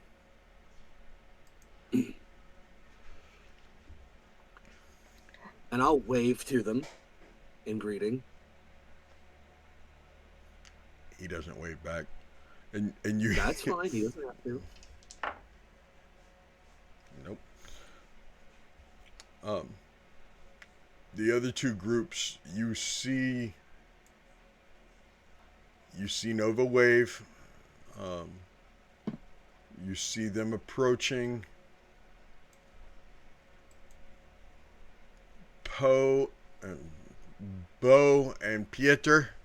It didn't help that, I started thinking of Piotr, which starts with a P, and yeah. Anyway, Piotr and Bo. You can move up again if you would like. Holding position. Okay. We're close. I was We're gonna say close. you get much closer, and I'm gonna have them start rolling. Mm-hmm. Eilidh, Iris, are we holding? I know Iris is like chomping at the bit, but are we holding? She's not the only one.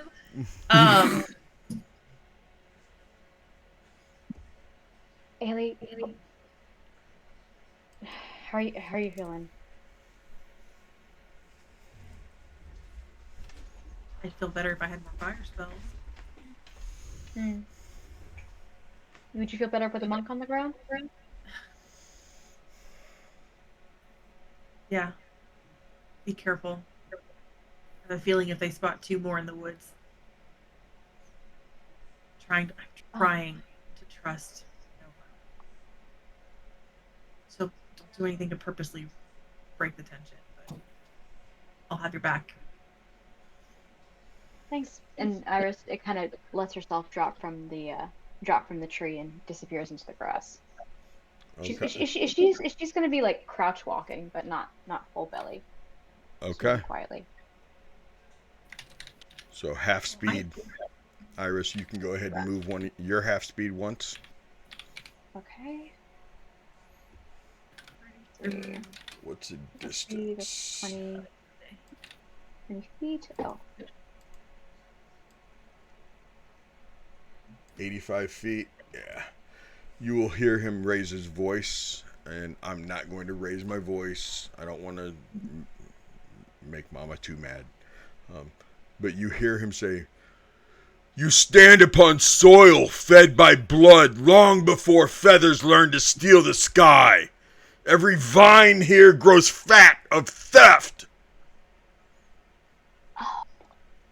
That's a big vine then. That's a very nice speech.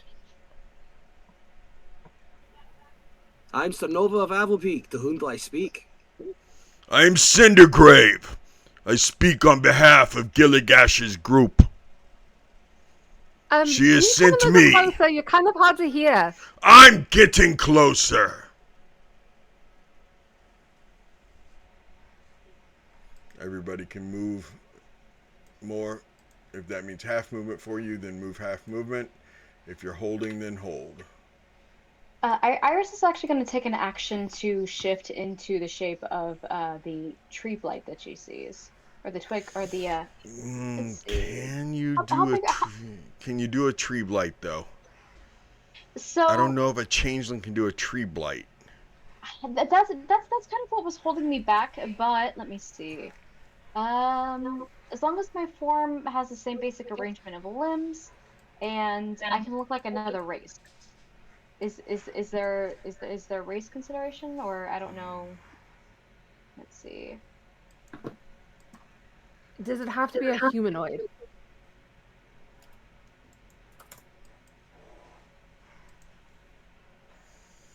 See, twig blights are considered plants. Yes. Okay. Okay. So considered plants. So I can't.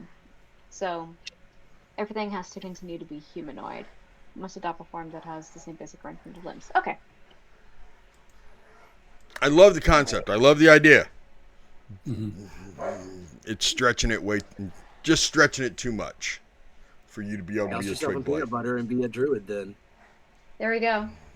Wow. As me and Piotr are crouching through the grass, I'm gonna reach down and pull up some soil and spit in my hand and get it wet, and then I will draw on the back of Piotr's armor just a basic picture of a horse. I'm gonna cast Long Strider on him. It's a little carnival trick that I learned.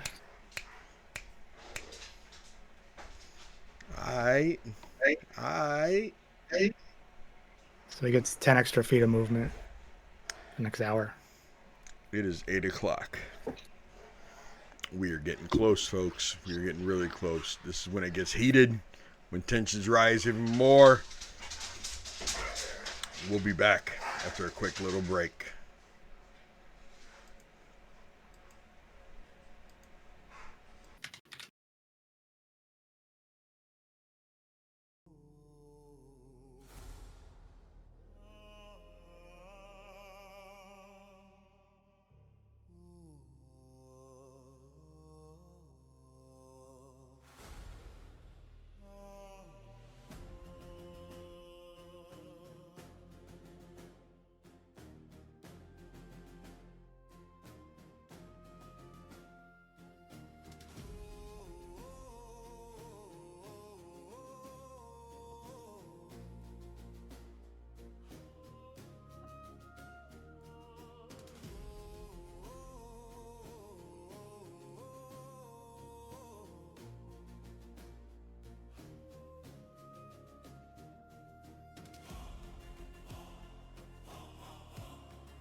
event, now's your chance. Paint your faces, twist your grins in the place where strange begins.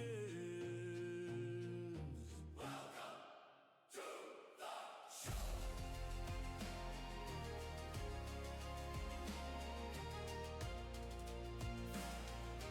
Welcome to the show.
Step right up, come take a glance. One night event, now's your chance.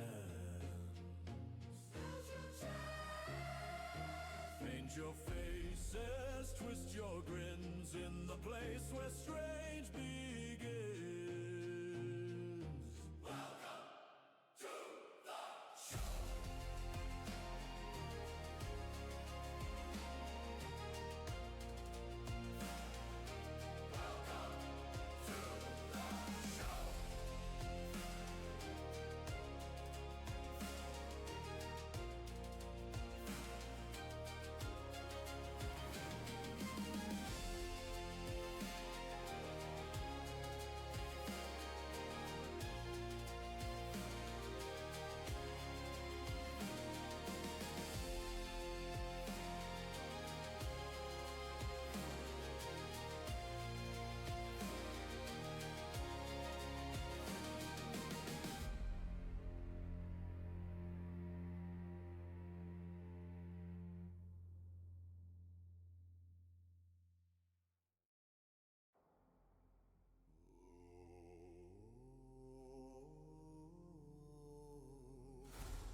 Oh, how we doing, everybody? How we doing? We are back, and we are talking about our favorite people in the world that we love and adore. That is what we are talking about. There is no proof otherwise. Look, 4 of us were. I'm not gonna point out who was what or anything else, but I am gonna call Vic out on stream because now I need to know, Vic. Your mother-in-law, do you like her? I like her fine. Maybe you should. Yeah. Maybe you should answer on stream. Maybe you shouldn't answer on stream. All day. No, I like my mother-in-law fine. She's very very Catholic. So there's a little bit of point of friction there, but she's always been very lovely. She sends me like is she one of them really good Catholics that has all the statues and all the posters and all the rosaries and doesn't go to church? No, she is a Saturday night Catholic. She goes to chapel on Saturday nights. She's that kind of Catholic. She's very sweet. So tonight I lost all the Catholics. The other day I lost all the people from Virginia. Last week I lost all the Amish people. I don't think that's many. You never had the Amish people, Seti. I never had computers. I never had the Amish. Okay. No. I was convinced I did. Somebody told me I lost all the Amish because I cracked an Amish joke. So I'm glad I haven't lost all the Amish. There's still hope. What you eating there, Vic? I made Mexican rice. Ooh. I just had a slice of watermelon. Ooh, that sounds good. Yeah. So, what's up, Joe? Joe Graham's in the house. Joe! And Freeze showed up, and Julia showed up, and Katie showed up. And What? yeah. And Katie Crit Quips. So, we got all kinds of people in the house.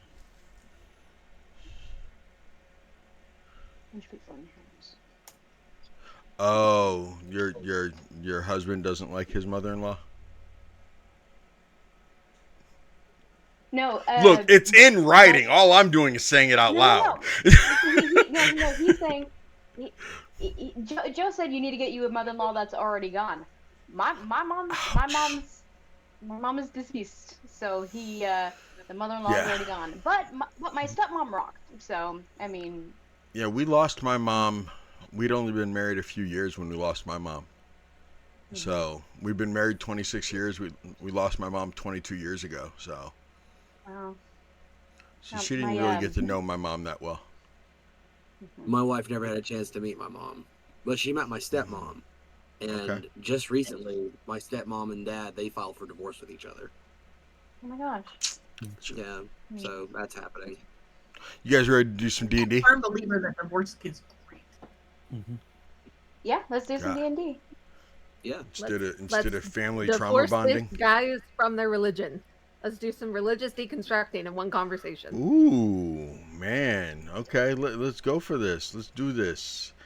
Let me move my cheat sheet over here so I have all my cool little lines that I've prepared for him.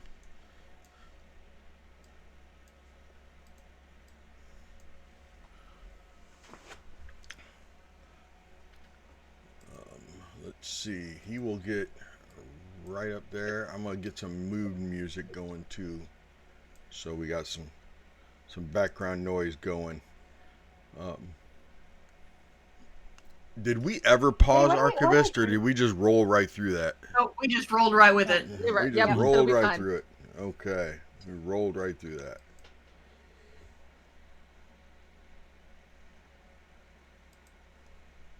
Archivist just sitting taking notes on the little family dynamics. Right. Now watch half the after quips be about that. Right. All the gems. Yeah. Not mother-in-laws. Please, archivist, ignore mother-in-law jokes. It's not part of the story. Now Okay. writing mother-in-law joke. Okay. So, he gets, and Iris, Bo, Piotr, you can move again also if you need to. Oh, what I was trying to ask before, Seti. Yes. If I get out of this tree, how clear are my shots? They're gonna get half cover.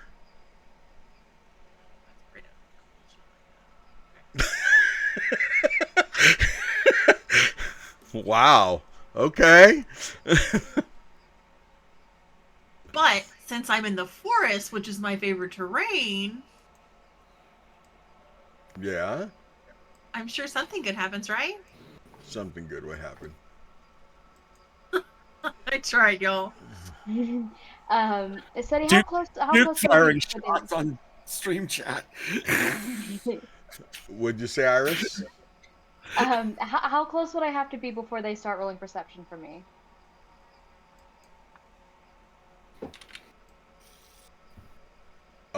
Realistically, those should be able to, but they're focused this direction. Okay. So roughly 30 feet. Okay. So I am going to do a little bit of a angle. That's a good point, Duke. Okay.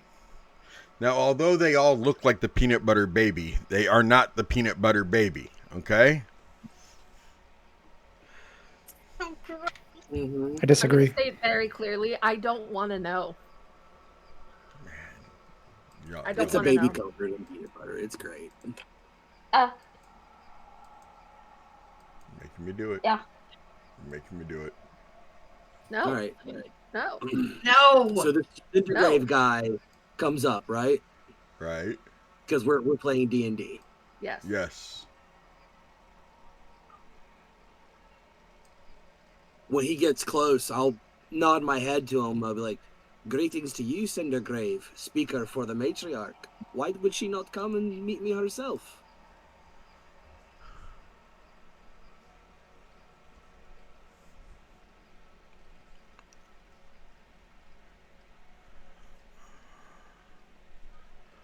Or are you still looking for peanut butter babies? The voice within hears you. Roots do not crawl to beg.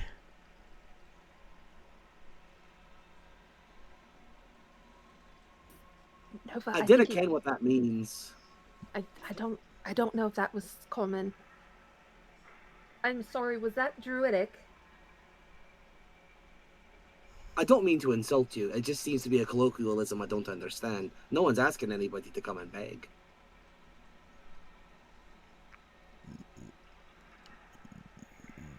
She does not feel that she needs to be here. She trusts my decision.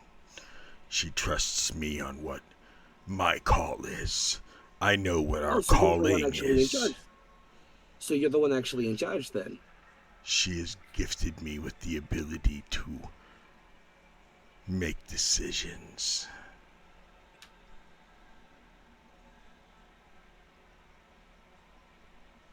Yes, ma'am. Go ahead, Kaida. Is it still up? On him, on Nyland? I want to No. move it. Because I No. can move it. Oh, it's not No, up? Dang it. no, it's not up anymore. Dang it. Okay. Yeah, it's been 10 minutes. Okay. Okay. It's almost like he Sorry. did that on purpose. Yeah, I know, right? Mm-hmm. Wow. It's almost like he doesn't want me to have my fun. You can cast it again if you want. I know I could. Use that spell I slot. know I could. I know I could. Use that spell slot.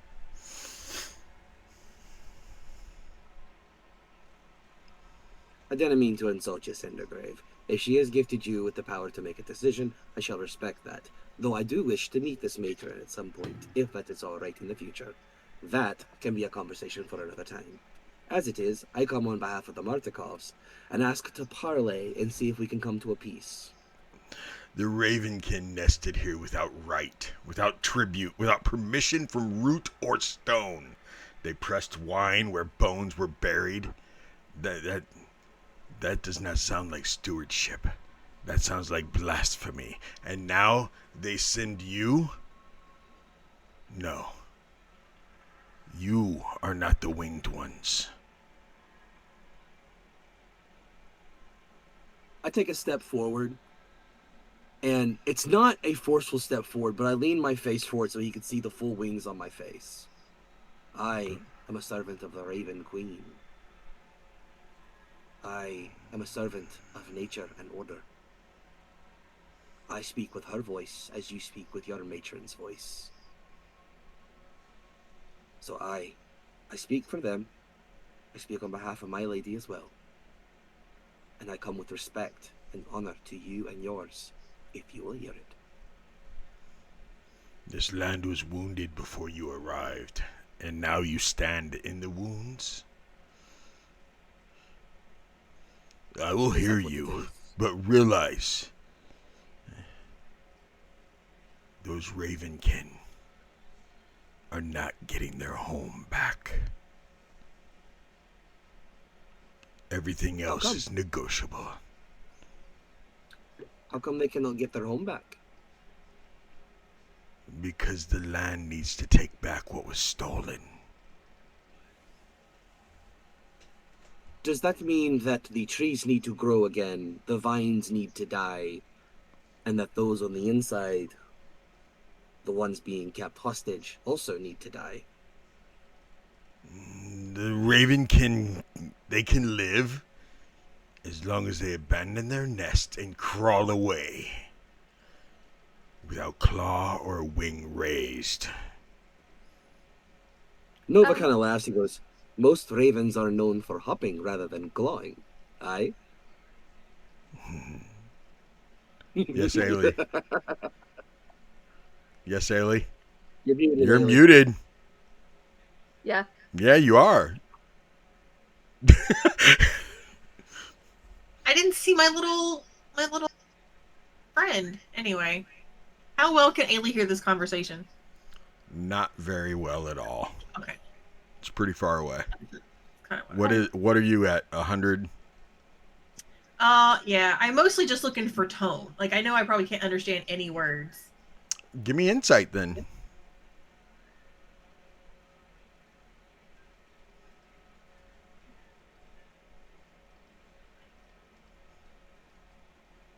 Oh, I failed with a 1. I'm obviously on the back foot, right off the rip. Clearly Cindergrave is aggressive, but it almost looks like it's an aggressive, like he's respecting the fact that there's one speaker. Possibly. Okay. So it looks like there's some sort of law and order. Presently, yes. For lack of a better word, better phrase. Yeah. For now. So you want the ravens to just walk/crawl/hop out of here after you put down some crow poison? We will allow the ones inside to leave. We will clear a path of the crow poison for them. To allow them to leave. Like that. However, you said that everything else is negotiable, but the house, correct? Yes. So what does that mean exactly?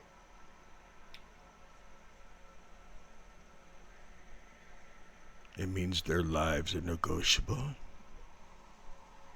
It means we will not make them destroy the vines. We will allow the ground to take it back. Okay. To the first point, they are not here. Are you going to go to Voloki to get them? They may not be here, but their family is inside, are they not? is a Do they very, not very consider the strange choice of Ravens word. family? I don't know. I'm not a Martikov. I don't want to presume to speak on whom they do and do not consider family. Yet you are here negotiating for their land. Because But you do not we speak for understand them. that intent. I said I do not presume to know whom somebody considers family. Like, do you consider Nyland here family? No. See, I asked you and did not just presume that you considered him a brother.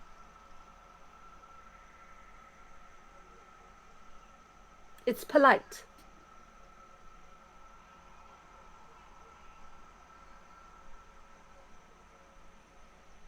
So then the house gets destroyed with the ravens inside, and it doesn't matter to anyone here because you do not presume to know that they are family. Yes, Piotr. How much tone can Bo and I pick up, considering we're somewhat closer?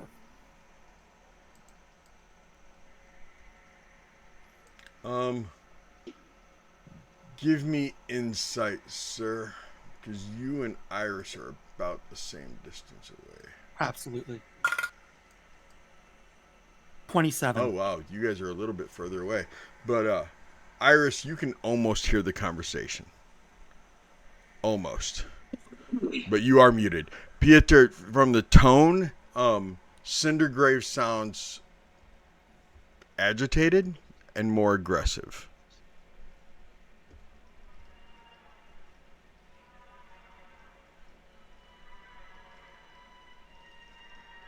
I'll look at Cindergrave once Kaida's said her part, and I'll be like, I understand that you are upset, that you feel hurt and betrayed by these people. But the ones inside, while we do not know if they are family, I am understood that they are friends of their family, and they would like to see them safely returned. I would like to see them safely out. I know by the end of this, what we would like is them safe, and to take a wagon full of wine with us back to Vallaki to tell the Martikovs of what has happened to their place. I understand that you believe that they came here uninvited, which is true, more than likely. And it is my understanding that they had no idea that your family was here first. Would it be a good thing to share this land with them if reparations were made on both sides to the point that it is all agreeable to both people? The Martikovs could stay, make their wine, but go no further than what they have, and pay tribute to those on the hill with some wine.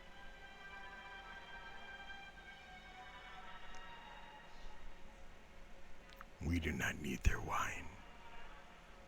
You don't need it, but it is a natural way of things to share that which they grow and make and produce. Have you tried their wine? No. I do Would not you drink consider? poison.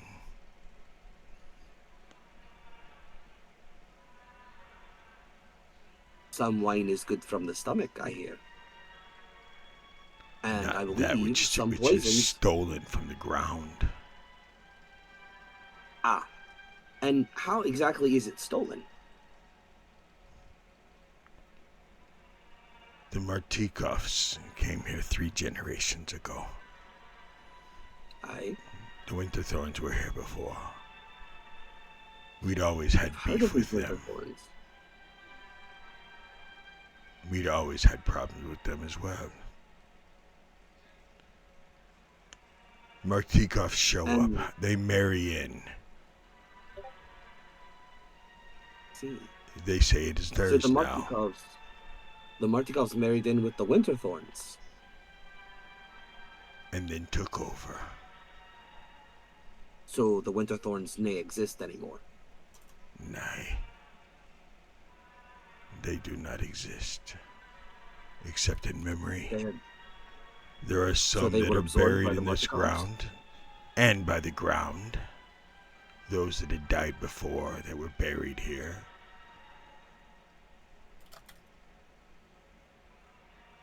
How many years has it been?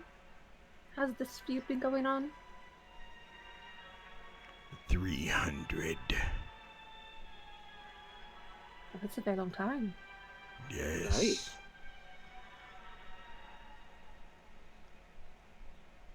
You know, stories, like the land, change over time. Yes. Sometimes truth is different now than it was back then. Sometimes. Would you consider, my friend, Mr. Cindergrave? Do I call you Master Cindergrave, Lord Cindergrave? Do you have a title?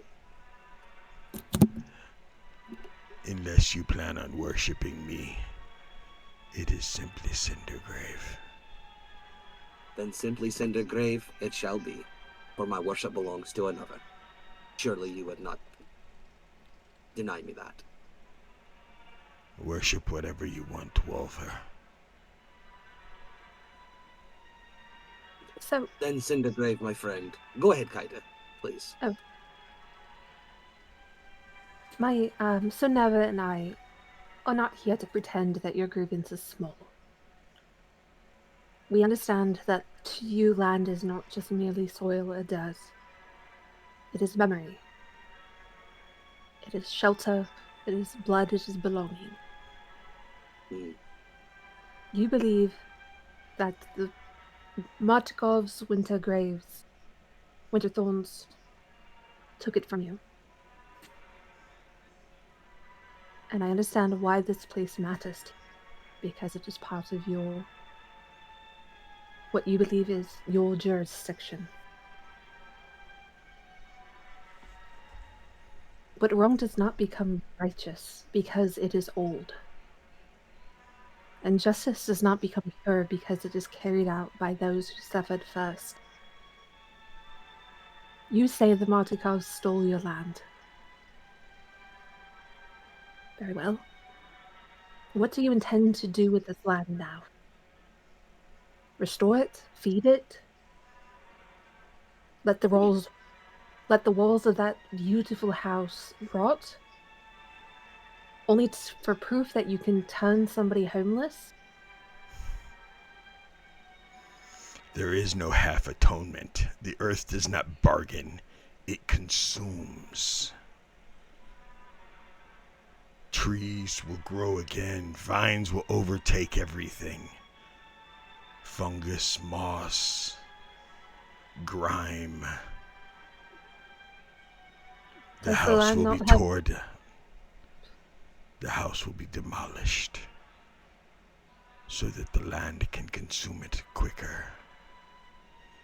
So that we can feed her what she deserves.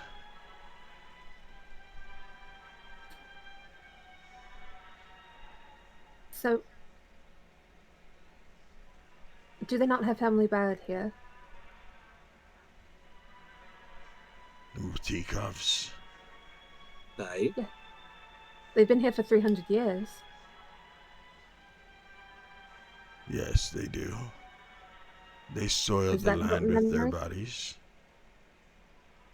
What do you do with your bodies when you burn? We lay them in the field. By the tree, by the great tree.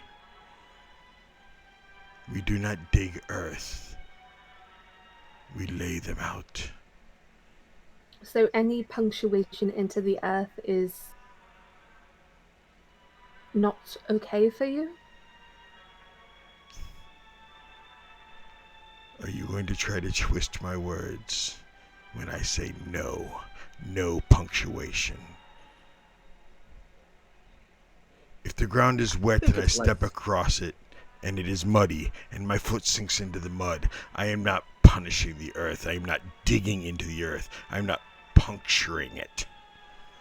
And no, I was just wondering how the crow's poison got there then.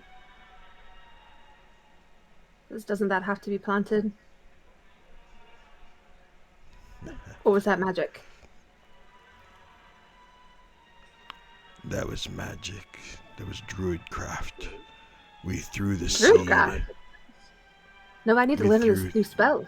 We threw the seed and allowed it to take root immediately. Listen. So it unnaturally grew quickly. Yes, it unnaturally grew quickly. Look at you, trying to twist my words, trying to make me look like I've done what they did. Cindergrave, you do not need an empty house or land to prove that the land remembers you. Mm. You need witnesses.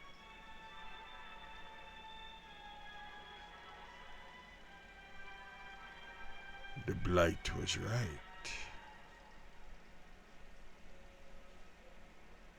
You use fancy, pretty words.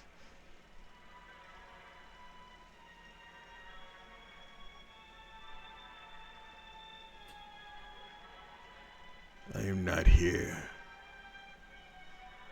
to seek a treaty with you. Then why do you speak to us? To see what you offer.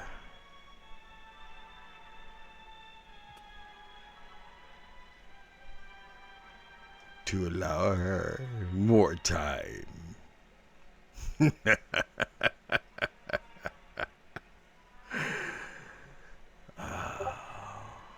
To allow her more time to do what? To break down the house, to keep us busy.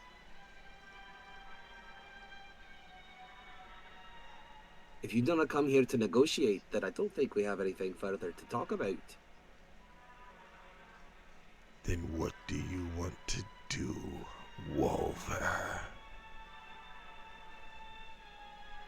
I would like to break a peace with you. It doesn't have to be war. It doesn't have to be a fight. You don't have to fertilize the ground with our remains. Our people, my people, the Wolver, we also hold true to nature. You ask for peace as if peace was yours to offer. You don't own this ground. You do not speak for the ground. Do you own the ground then? My family does. My people do. Ah. Then you do not seek restoration. You seek reversal, and that's not the same thing. Aye, she speaks true. If you were a steward, you would belong to the ground, not the other way around. My people, from the Wolver, from the Avalpeak, we believe in nature. We are one with it. We are stewards of the land. We take care of it. We don't overfish. We don't overhunt. We don't overgather.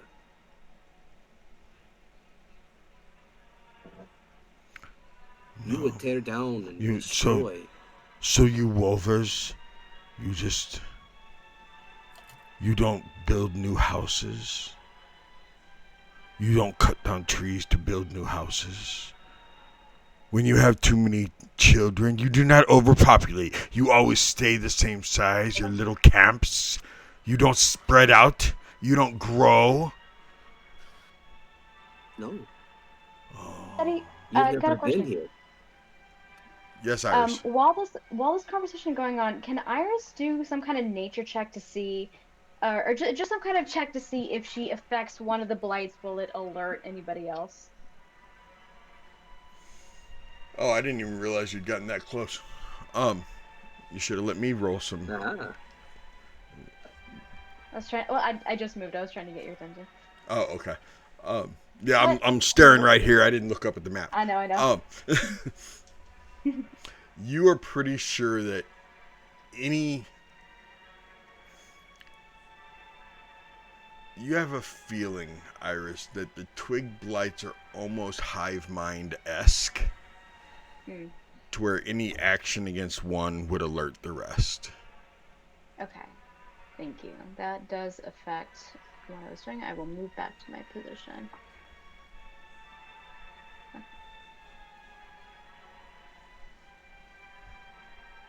There you go. Okay. Yeah, it's right here. Okay. sorry, continue. I had an idea. I am here speaking terms with you, Nova. Not because you deserve them, but because rot spreads better when it has a name.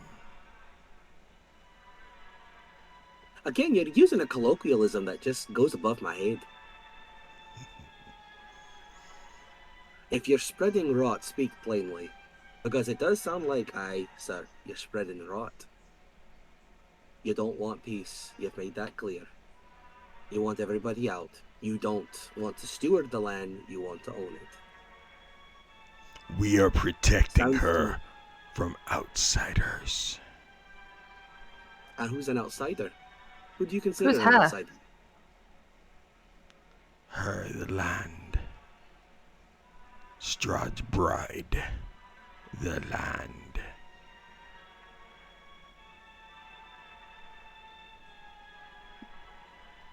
Yes. I mean, just so we're clear, like, you considered us outsiders, right? Yes. And we don't belong here? Yes. But- Speaking of Strahd, this stream has just made him appear. Are you kidding me? Like with a shadow or like actually appear? Oh, actually appeared. Cool. Let's kill him.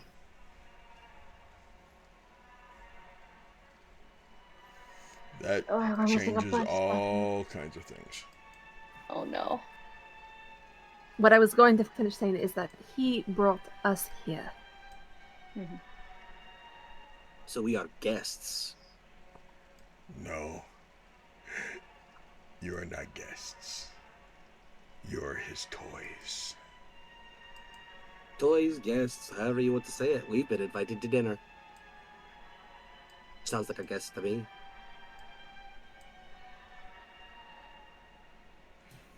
Come on, Strahd. Show up. Ailey's just chilling in a tree by herself. Poor Ailey. Now's your chance. You can assassinate him like Kennedy.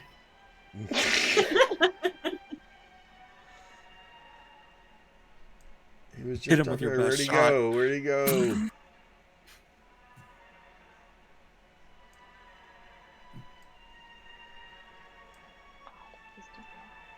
There he is. Strahd Wednesday.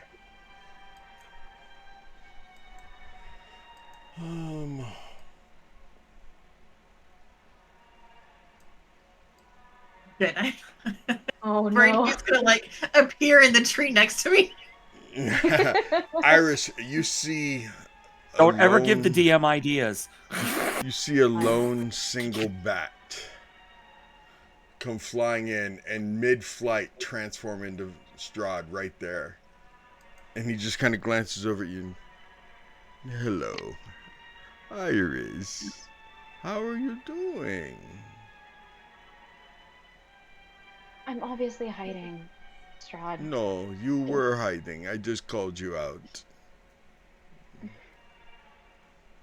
Do we hear him? Yes. He glances over. Piotr! Bo! How are you doing over there in the weeds? Come, stand, stand. Do not crawl upon the ground like a snake. Stand. I mean, if we're going to be fighting over me, if we're going to be fighting over the land, over the ancient, over ground and soil, let's all fight. Let's not crawl around on our bellies. Let's not crouch down and hide.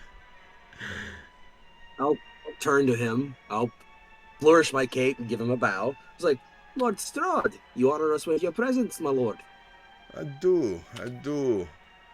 It is interesting. I see Cindergrave and I see Nyland.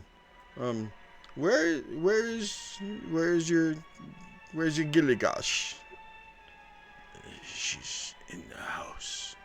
Oh, she's in the house. Casting thaumaturgy, but he like casts it out to where it's past you guys. It doesn't deafen you guys.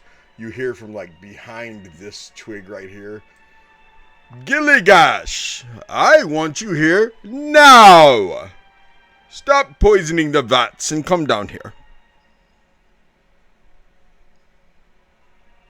Iris stands up to her full height and goes, "Would you care for an escort down to where the group is?"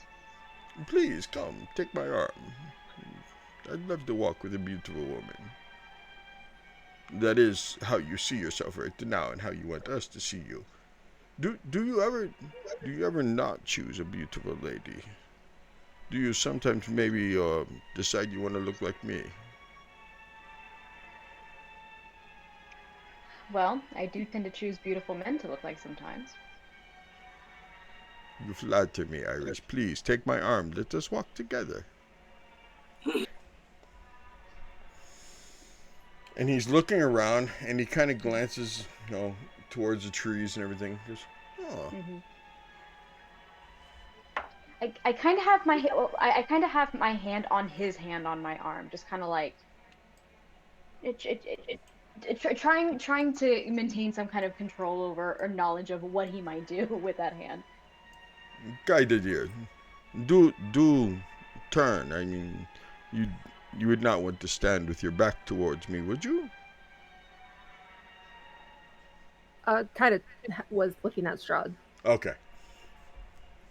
I'm just making sure because you were kind of like right in front of him. I wanted to make sure. Yeah. So, how is the conversation going, Nova? I don't think it was going too bad, in all honesty. I'm actually Yes? kind of glad you're here, my lad.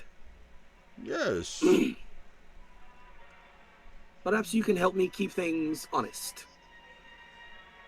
Okay. I value honesty. I don't well give then. it, but I do value it. Well, at least you gave me honesty then, and that I appreciate, my lad. You know, when you call That's me just Lord, great- it almost sounds like you call me lad. Oh, it is a, in Wolver tongue, when you say Lord, it is pronounced Laird. Oh, laird. I see. I've never If had a I do, you wolver's tongue. If I am doing you disjustice, please let me know, and I will say, my lord, in my knightly voice. Oh no, And he you changes it up. speak however you want to, Nova. By your leave, then, my lord. But, simply Cindergrave and I were having a discussion about, brokering a peace between them and the Martikovs. Maybe seeing if there's a way that the Martikovs could stay on this land and continue their farming while paying homage to the druids on the hill. I see no reason why they cannot both exist in peace. Do you? I mean, I see all kinds of reasons why they cannot exist in peace, but, I understand what you're trying to do here. I mean, you want the Martikovs to stay here, most likely because the wines have stopped flowing, and I also would like the wine to flow good. The wine flowing is good, Cindergrave. I like the wine flowing. I know that this is your land, and you have to understand, Nova. The druids of Yesterhill, they have a beautiful statue of me. They have this. It is beautiful. It is close to 50, 60 feet tall. In homage to me, yes, it is. It is at top of the hill, next to the tree. Well, then they do you great honor, my lord. Eilidh, you do see one more showing up. I don't think I have her on the map, do I? Nope. Small note when I move out here, because I don't know that I'll fix the token. Kiprix is like either buried in my hood or he's inside his little place that I set up inside Carrot. Okay.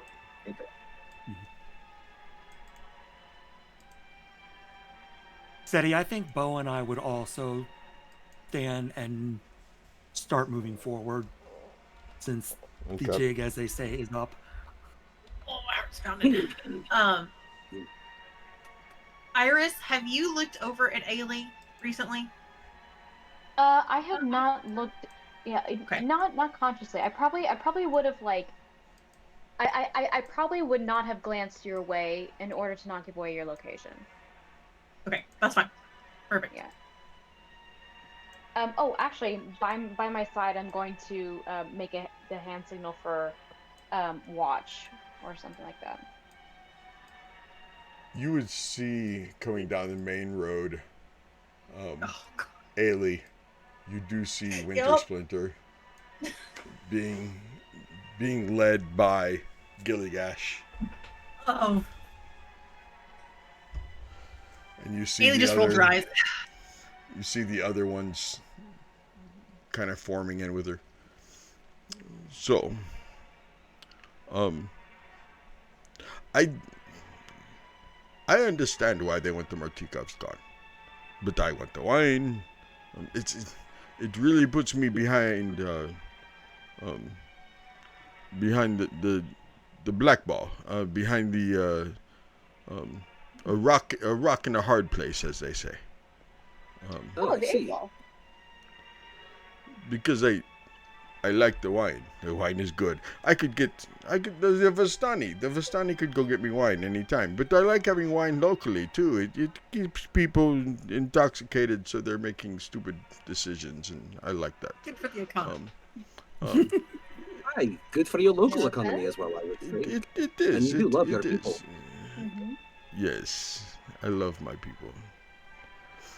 But I also love the fact that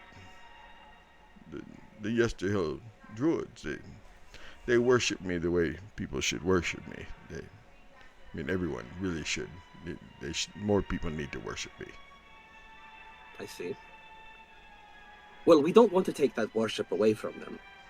Perhaps there is something that could be done between them and the Martikovs to where they can live in peace, so your wine can flow, and they can continue to worship. Surely the druids, who put as much stock into the word of Strahd as they do their sacred tree, might be able to consider his word. And I'm gonna kind of glare at Cindergrave.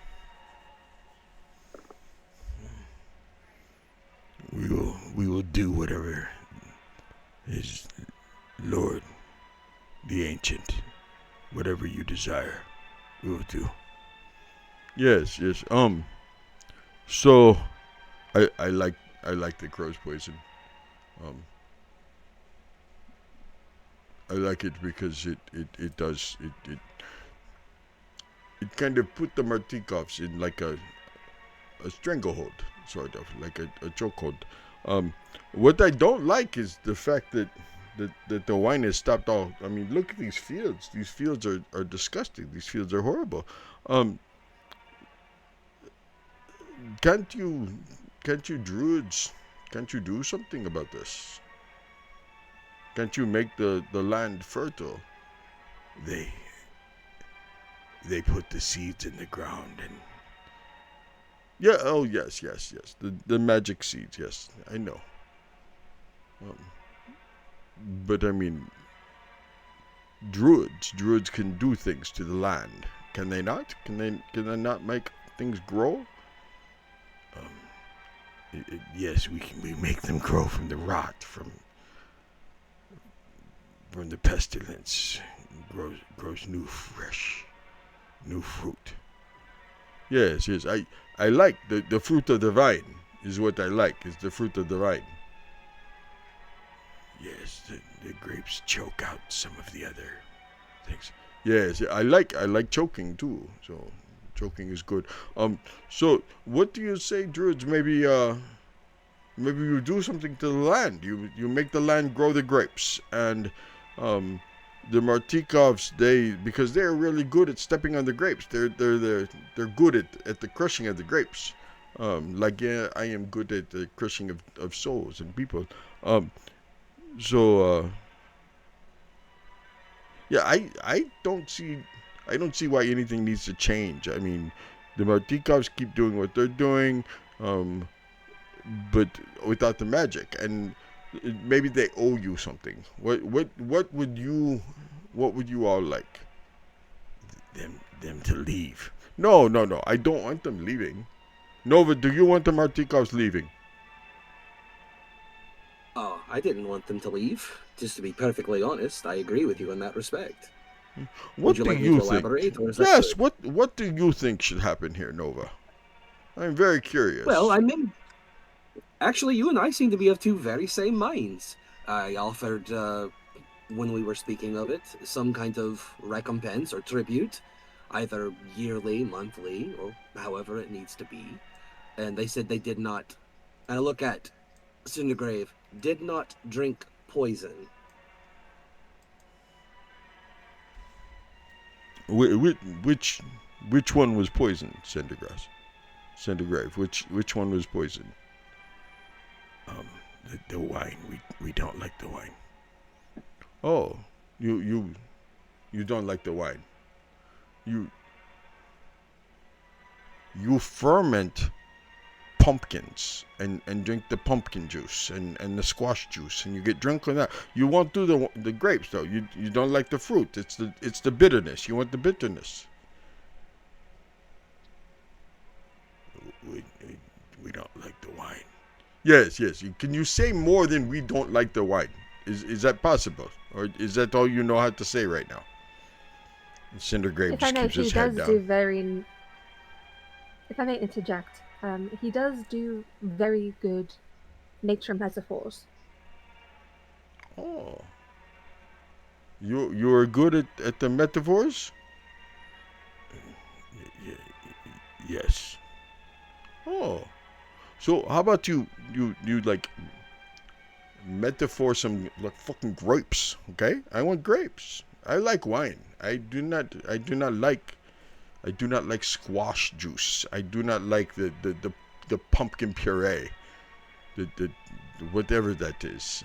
You add the spice to it, and it yuck. I want the wine, the fruit of the juice. Okay. Nova, what type of penance? What type of what do you think maybe the Martikovs could do for the? I mean, we'll talk as if the Martikovs are like leasing the land or renting the land from yesteryear. What kind of payment are we talking about? Well, I definitely think there should be some ground rules laid down. I don't think the Martikov should be allowed to expand any further than they are allowed to. So they should be asking permission to expand further in their fields, definitely. If they won't accept the grapes, perhaps there's another cash crop they could grow that the druids would accept, or would be befitting to you, Lady Strahd. But if they were going to give wine, I would say they need to give at least a wagon full each year, if not bi-yearly. Okay. A wagon full yearly at least. Maybe if maybe those pumpkin and the squash and that. Maybe if the Martikovs were to start caring for that, start growing that. Maybe we have look at all this open field here around us. Yes. It is. What an excellent idea, Lord Strahd. I was thinking the same myself. Maybe the Martikovs can start to grow pumpkins. Yes, maybe pumpkins and some squash. Maybe even like some watermelon, because watermelon wine is good too. I like it. It is sweet. It's nice. Oh. Thank you for reminding me about watermelon wine. Please add that to the list for dinner next. When we come out. Strawberry wine is good. They could venture out a little bit. Not grow as in like grow out, but if they have the fields here, like right here, turn these into more fertile land. Because druids are good at making lands fertile. They have that druid craft, that thing that they can do. Kaida, what? I know you are not a druid, Kaida, but what is that druidic magic that they can make the land grow stuff? Do you know that, Kaida? That specific spell is not one in my personal repertoire, Savrathar. Oh, I see. The one you're speaking about, is it called Druidcraft then, my lord? I do not. I am not a druid. I do not know the land. I know blood. Blood magic. I like blood magic. It is good. May I? Are you talking about plant growth? Yes, I think that might be the thing. Bo, Piotr, do you know the druidcraft? Do you know anything about druids? Bo, why do we not look happy, Bo? You were hoping to kill some of the druids and some of their blights, weren't you? Oh, I'm hoping to kill you. Oh. Piotr, do you share Bo's sentiment that you want to kill me? Not yet. Not we still yet. have business. Oh. So you plan to, just not yet. Okay, I like that. No, do not put words into my mouth, Lord Strahd. What would you like me to put into your mouth, Piotr? Sharesh would like that too, would she not? I wouldn't know. She hasn't been around to talk to lately. Your wife has. Would you like to go there? We can go there. I'll get you mad. I'll get you enraged. You'll be like Bo and want to come over here and strangle me. Want to kill me. Right here, right now. But I hear we've been invited to dinner. You have. Lord Strahd, if you do that, I'm right here, and I have my hands very near your throat. Oh, are we threatening me, Iris? No. Just statement of fact. What happens if you try to goad either Piotr or Bo into making a move? Oh. My lord, if I may. Yes, Nova. Speaking of the plant growth and things of that nature in this field, the Martikovs were clearing it to add more vineyard. But what do you think about maybe barley? Are you a fan of whiskey, my lord?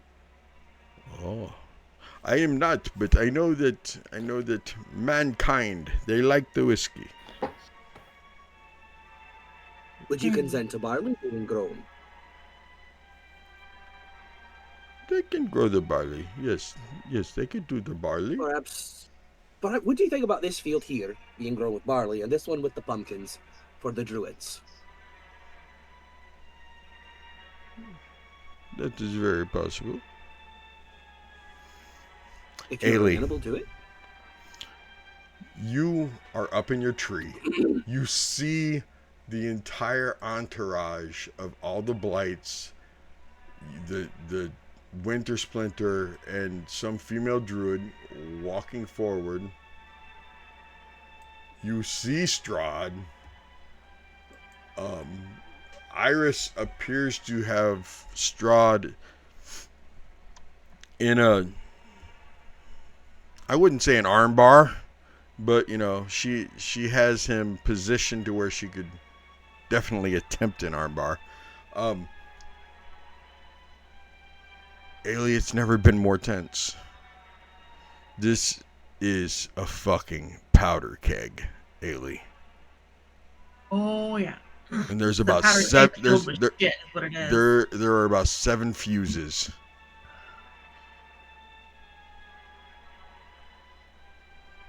Who looks the most angry right now?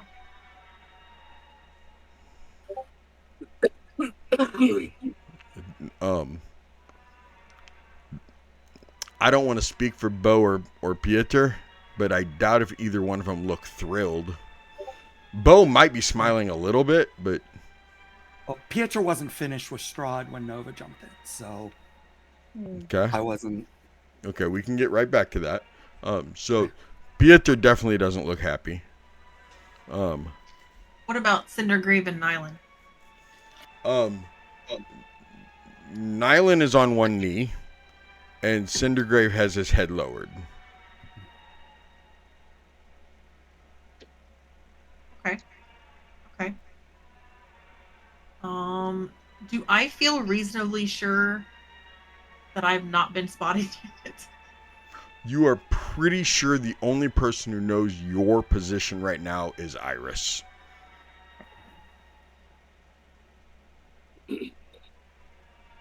Look at one thing. Piotr, I am so sorry.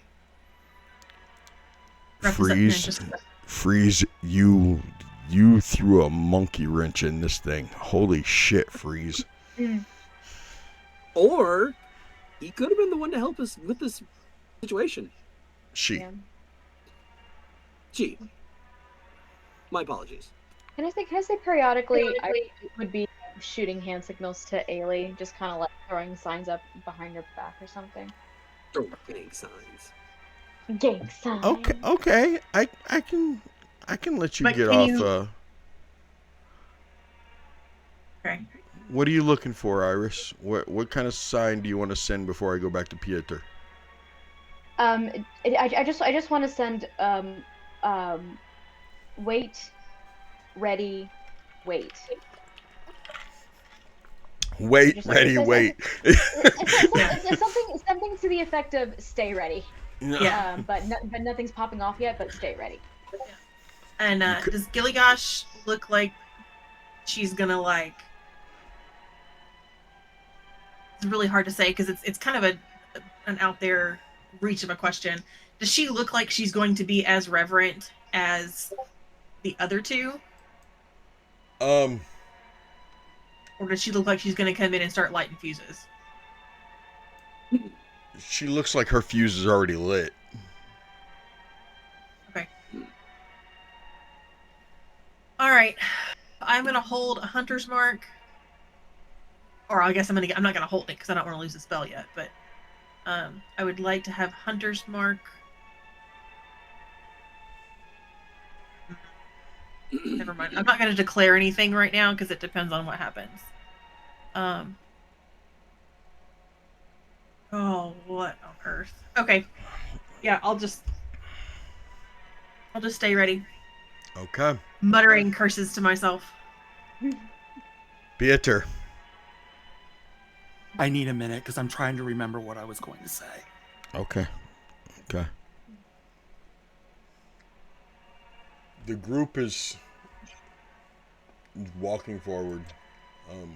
You see the Twig Blights seem to be moving out of the way, getting ready for Gyillygash and her group.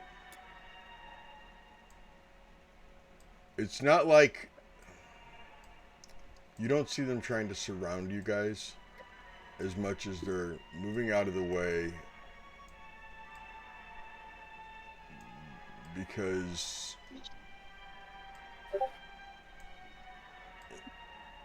Emperor Palpatine is coming down to see Lord Vader. I mean, it's one of those things, and I'm not saying which one's which. I'm just saying, it's one of those things where it's like, oh shit, we're the little people here. I don't want to get smashed by anyone. If Twig Blights were able to express emotion in any way, shape, or form. You ready, Piotr? I can't remember. Move on. You want me to trigger you again? Okay. So, we're going to turn this into pumpkin. We're going to turn that into some barley. We're going to have some watermelon. Are you getting all this, Cindergrave? You know that Gyillygash will not want this, Lord. Oh, I don't think I was asking. I think I was telling you what's going to happen here. I like this idea. Nova and I are going in on a business adventure together. I like the way you put that, my lad. May I come stand by you? Certainly. I'll come up, move between him and Kaida, right about there. I want to be there in case shenanigans happen. And I'll lean over and whisper to him. I was like, if you've the time after this, my lad, would you mind speaking with me privily?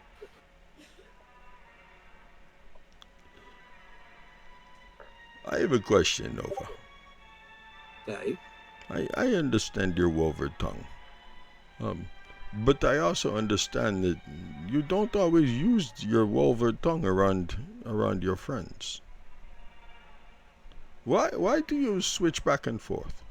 I'm curious. Do you mean using the knightly voice? Yes, the nightly voice, yes. Well, I have, when speaking with my friends, I've actually learned that they wish to hear it more often. It was something my friend Moore taught me a long time ago, that when you're speaking to your betters, those who are in higher positions than you must speak clearly. You have given me permission to speak as I speak, which is very grateful, very gracious of you, and I appreciate that. But if you ever wish me to speak to you nightly, then I shall. You know, you make it very difficult for me to want to be a dick to you. You know that. I like this respect, but it's difficult. I really want to make remarks about Eilidh, and I know it would piss you off, and I want to do that, but you are being very respectful to me, so I'm conflicted. Well, on that note, Eilidh is her own person, and she doesn't need me to defend her 24/7. Yes, I have feelings for her, as you very well know. And I will defend her honor if I need to. But I don't think she's the type of person that needs it. She's a brawn, bonny lass. Yes. You know, there was once this tiefling that was brought here. I really thought that the tiefling's head would look really good on the wall. And there's this dragon. There was a dragonborn. I wanted her head on my wall too. But you know, Eilidh's got that cute crown of horns. That would make a very good wall mount. You'd have a brawl fight on your hands on that one, my laird. If you don't mind my saying so. When did the conversation turn from the winery to heads on walls? I am simply waiting. I'm simply waiting for Gyillygash to get up here. This is small talk. I'm stalling. Is there something else that you would rather we talk about, Iris? Oh, we could change the subject. Yes. Yeah, honestly. While we're here, everybody tell Strahd what you want for dinner. It's not what I want for dinner. It's who. Ooh. You right there in the dining hall in front of everyone. That's not what I mean, my lord. I just simply would like to have a nice meal with my wife. Introduce her to my friends. I mean, it would be rude. It would be rude to keep company away from your guest, would it not? Oh, I planned on having your wife for dinner there. I look forward to the meal. And you mean as part of the company at the table, not as a meal, correct? It's part of the live company at the meal. Iris, if you call me out on all my innuendos, how can I leave anything to the imagination?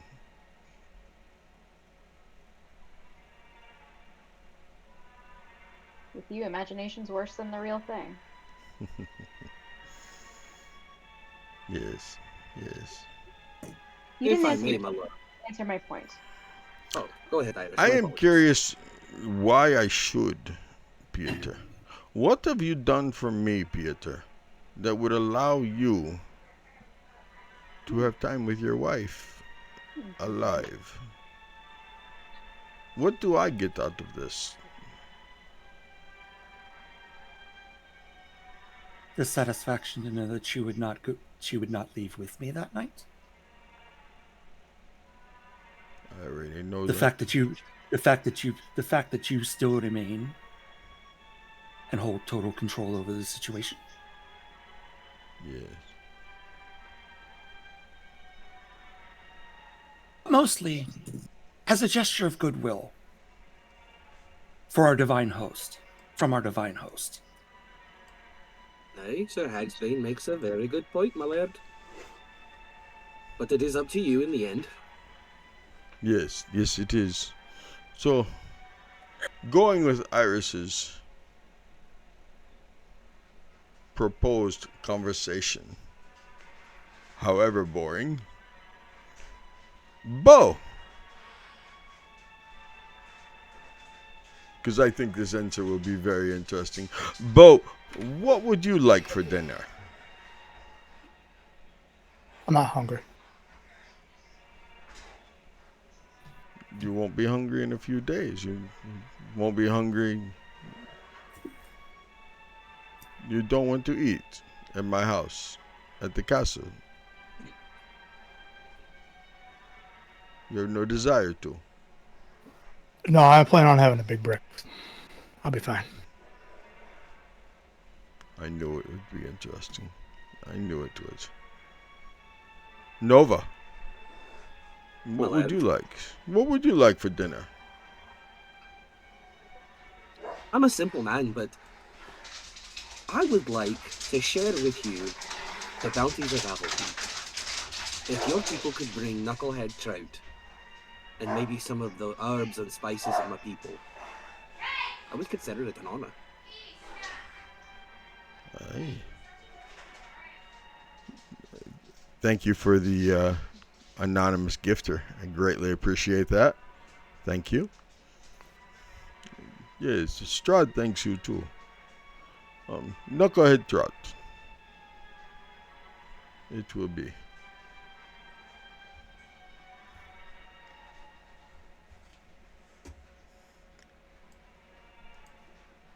Iris, have you been writing down everyone's meal requests, or am I simply supposed to remember it? You're supposed to remember it. Okay. Thankfully, my memory is sharp after 400 years. Like a steel trap. That would go. I'm not sure why you even asked me if I was writing it down. Iris, you're not happy with me being here right now, are you? Whatever gave you that impression? You seem a little agitated.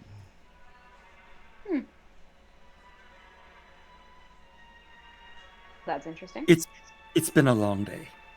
Yes. It's been a long week, if we're being perfectly honest with ourselves. Oh, aye.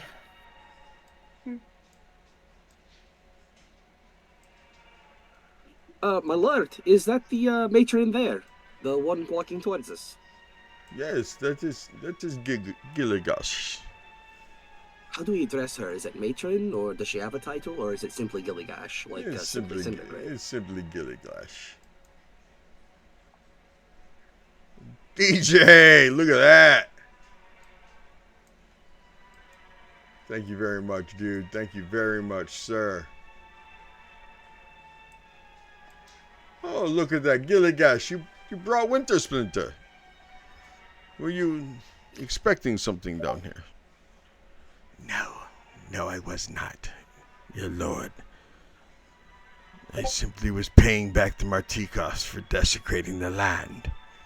Oh, paying them back by poisoning the wine that would feed my people, you were going to poison my people. Like poison my people. You were going to hurt all of my people. Because you are not happy with them being on your land. I see. Gyillygash. Sir Nova and I, we have decided what is going to happen here. You are going to turn all these fields into the pumpkin over there and barley over there and Sir Nova, why don't you go ahead and fill her in on what her and her druids are going to do and how they're going to do that plant growth so that the land is good. Since they stole the gems that were planted so that the wine would grow And I realize what you have done with them all. I'm okay with it. I'm okay with some of where the gems went. I'm not okay with the fact that you did not let the vines grow. So, for repentance, I agree. Blood must be shed.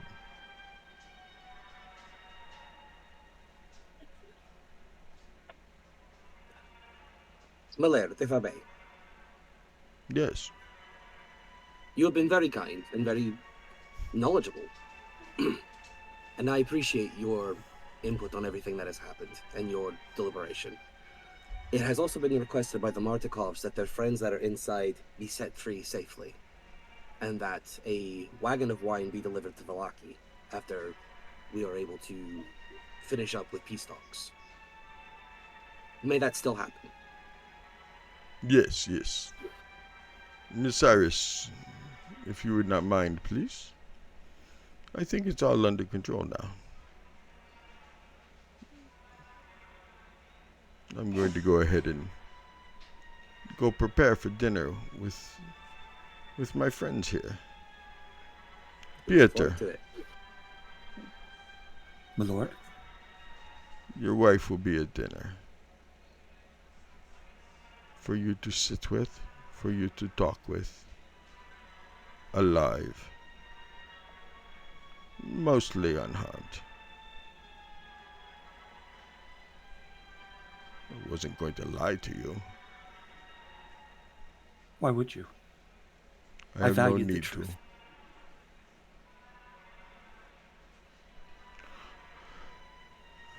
Please do let Eilidh know that I'm sorry I missed her. I shall, my lord. And sometimes I can't see the tree through the forest. And I suppose we'll have to have our private talk another time then. Yes. Well, I look forward to that as well. Eilidh, you feel him turning to mist in your arm. Oh, Iris, yeah. Yes, Iris, you feel him turn to mist in your arm. And he vanishes. And you can thank Duke. What, Neva? Thank you to our awesome patron. Yes, thank you, Patron Duke. Thank you. I will turn to Gyillygash, bow my head to her politely, and say, Gyillygash, Lord Strahd has asked me to inform you that this field to my left is to be made with barley. This one is to be made for pumpkins as tribute to you and the druids on the high hill. The Martikovs will return to make the wine. If you will not return the seeds, you are to make the ground fertile so that the wine can grow and the grapes can survive. This is his order, not mine, not the Martikovs. We would like for there to be peace between the two of you.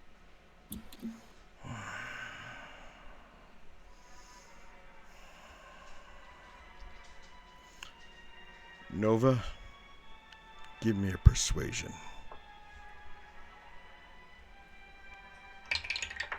Can Iris give the help action by using intimidate a little bit? What are you doing back there, Iris? Iris just kind of, it's subtle. She kind of grows a little bit taller, and her eyes grow a little bit darker. It's okay. Nova just got light in the darkness. Oh yeah, and a guidance from freeze. And a guidance. Holy shit. Okay, so tell me all my bonuses right now. You get advantage and a plus 1d6. Yes. 1d6. Okay. No, 1d4. Sorry, it's just guidance. 1d4. With that light in the darkness, I don't think you like. Do you still get the help action? I guess not. Oh, for the love. The help action in this case, let's go ahead and make it +4. There it is. Cool. Ooh, can So I it be get my +4? intimidation? Can it be my intimidation modifier? What is that? It is a +5. Okay.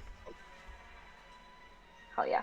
So I am plus 13 with that then. I'm going to go ahead and roll my d4 first to see what I get bonus to. Just a 1, so it's a 16. Okay. Mm-hmm. Let's fucking go, natural 20! Nova, you needed it because I had a nat 19. Oh my gosh. I was looking at all of her stuff and I was like, man, he's going to have to roll amazing, high. He's going to have to roll high. Look at that. I rolled a 20 and a 13.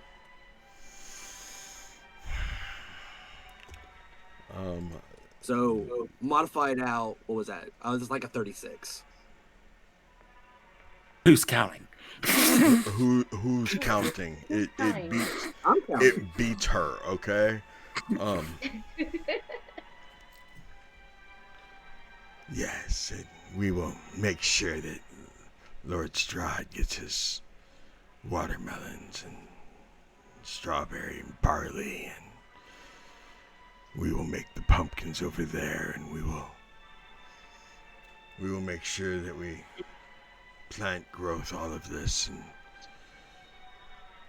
spend the required time praying to the land, worshipping her.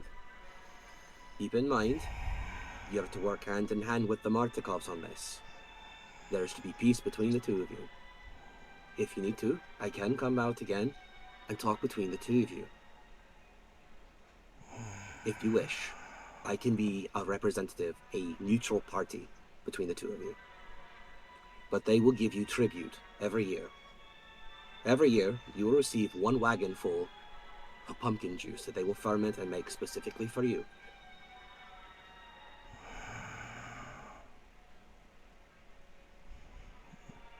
As Lord Strahd wishes. Insight check.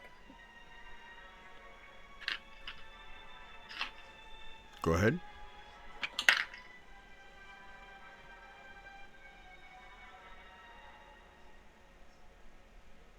Four. Iris you can tell she is far from pleased with doing this, but it's it's like a reluctant teenager cleaning their room. Mm-hmm. It'll be done. Message. Go ahead. Message. Message, Piotr. Do you have a way to purify food or drink?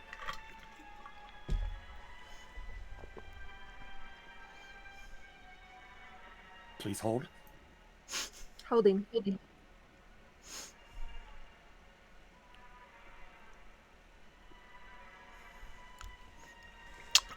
While holding. I would. Okay, go ahead. I would need. You need to sleep on it. I would need to sleep. I would need to sleep to prepare it. But yes, I do. And the wine that you poisoned. Yes. You will reverse that as well.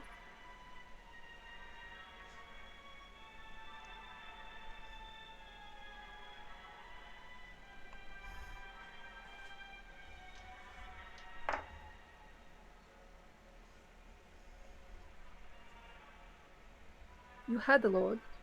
We are to take a vat of wine to Voloki to be delivered, to be consumed.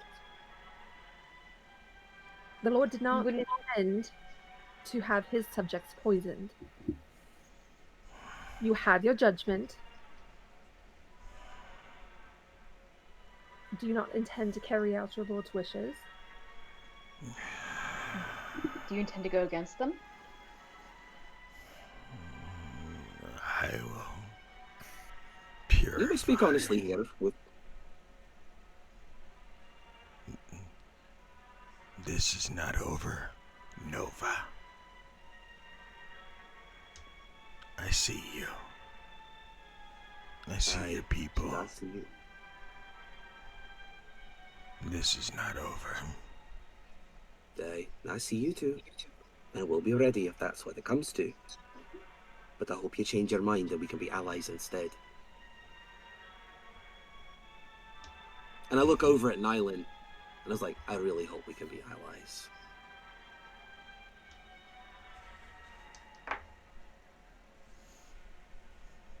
Gyillygash, have you ever had peanut butter?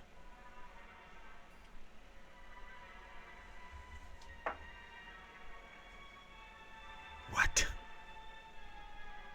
What is peanut butter? Oh, aye. Have you never had it? I'd be glad to share some with you, if you please. A gift. And I'll hold out my jar of peanut butter. You may take the whole thing. A gift. She snatches it quickly, and it was a very aggressive snatch of the jar of peanut butter. Figured it would be. And she shoves one of her gnarled fingers into it and pulls it out. And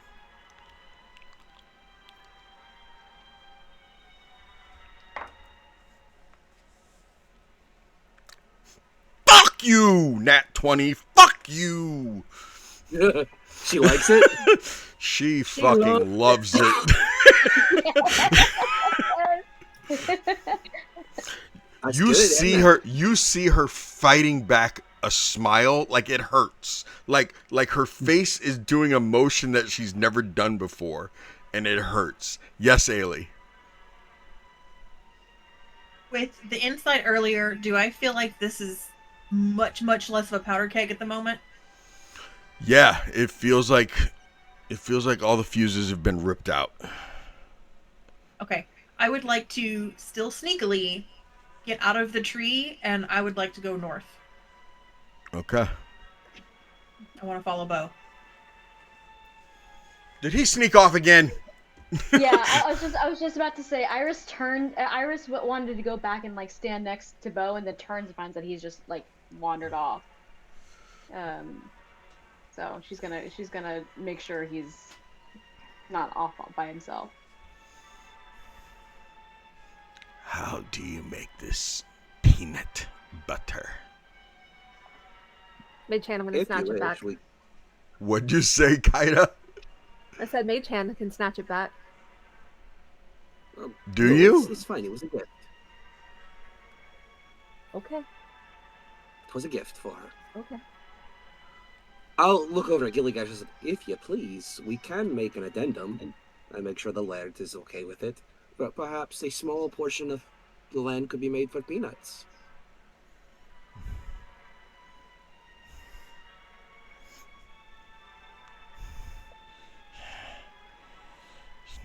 And you can tell her face is like she is fighting this horribly ugly, wicked smile. You've seen people ugly cry. She's about to ugly smile. It's like she's never smiled before in her life. Right. Yeah, like she's never smiled before in her life. Snarled, maybe. Can I use persuasion? Can I use persuasion and just convince her, like, this is safe. You may smile here. No one will judge you for it. In fact, you may strengthen others by it.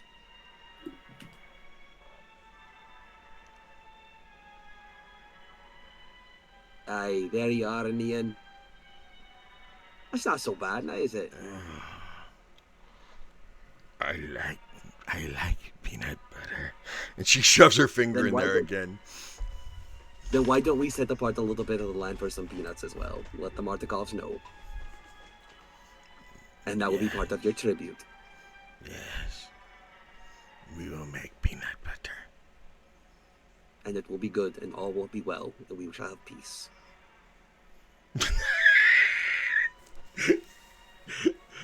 Oh my god. Why didn't I roll for that, Brenda? Hold it, I should. Oh no!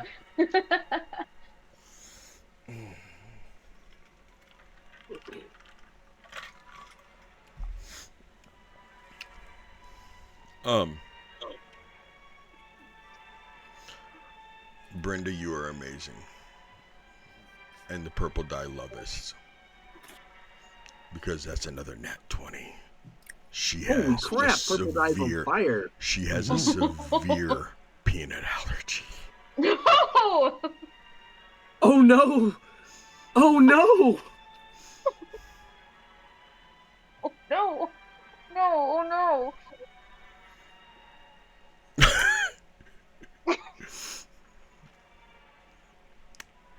Was that a plastic jar or a glass jar? Because she just dropped it. It's glass. I don't know that plastic exists. It doesn't.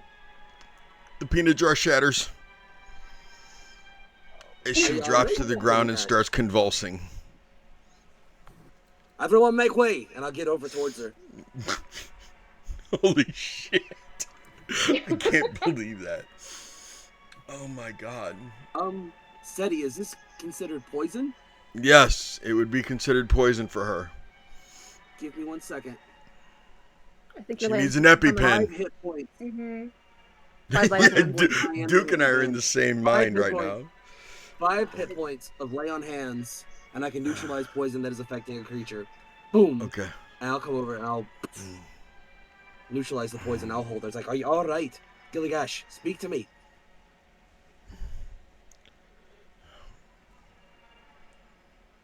You poisoned me. No. You poisoned me. I don't understand what happened. Nyland ate some. I Roll ate some. initiative. It cannot be poisoned. No! God fucking damn it. God. Oh shit! Really? I really thought we were going to get out of this. I thought we were too.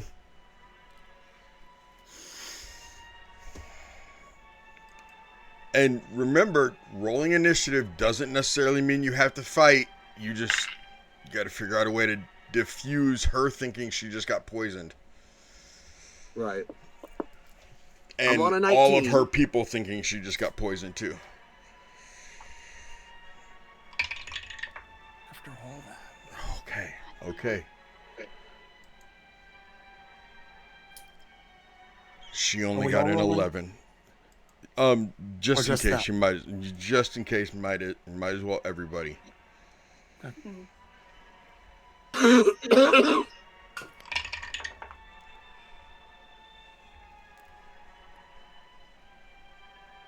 Oh, that's right. It's plus 1 million.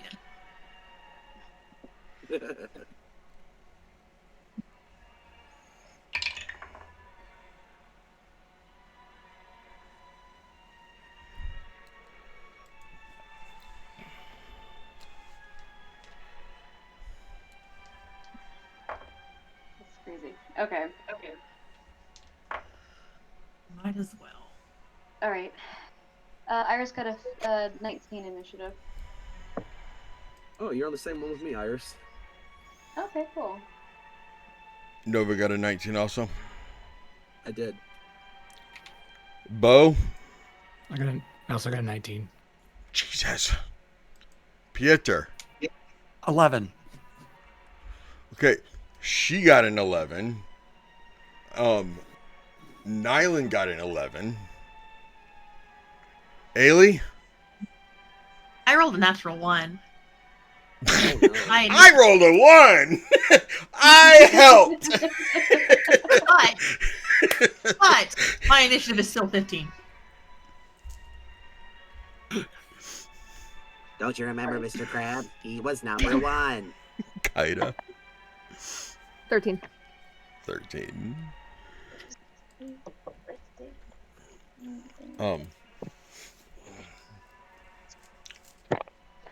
Cindergrave rolled a nat 20 for initiative.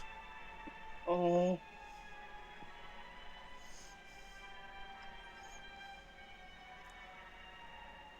He was looking for an excuse. And he rushes over to where you are with Gyillygash. Slashes her throat.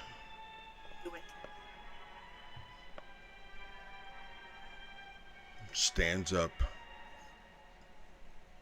and announces to all the blights, to Ashen, to Nyland, and to Grigori, you follow me now.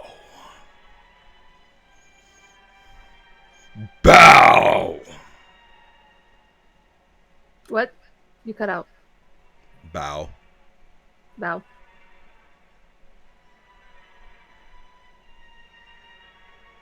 Bo, Nova, and Iris, it's your turn. You guys decide what you want to do. Lay on hands. Give her 5 hit points back. Stop Okay. the bleeding. Okay.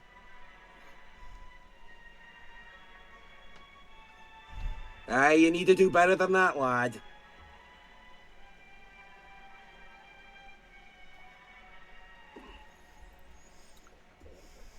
Bo. And with Iris. a bonus action. Oh, okay. Sorry.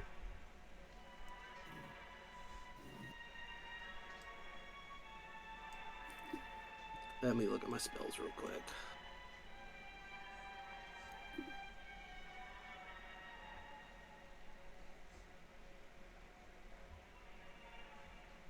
I imbue my weapon with Hungering Blade and stand to face him. I was like, Druids, this man's a traitor to your people. He tried to kill your leader. Stand against him. He's a traitor. And that's what I do with my bonus actions. Okay. Iris and Bo. We're just kind of up there. I tried to get him from sneaking up. I think Iris would have heard the shouting and just kind of, let's see, bonus action dash back over there. Let's see. No, but not before looking at Bo and being like, "Come on, keep up," and then bonus action dash over there. She just kind of runs over to look at the situation and goes, "What happened? What's going on? I heard shouting."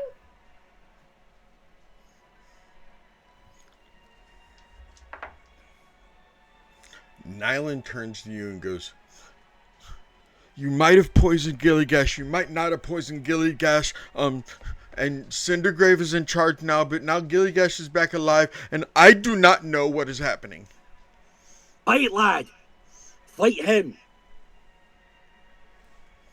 They slashed Gyllygash's throat.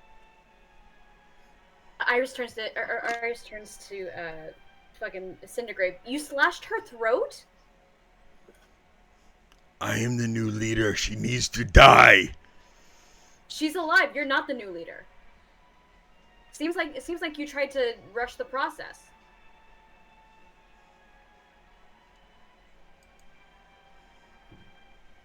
Iris turns to the group of druids at large. Is this man really the second?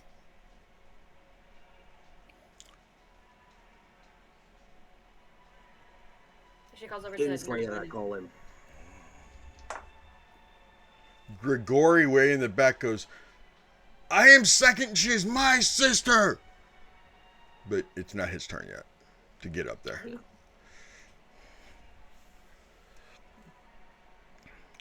Bo, what are we doing? Iris, do you have any actions left or anything?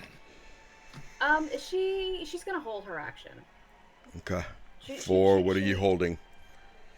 I am holding. Let's see. Oh, I'm not. Let's see. I use all of my movement, dashing.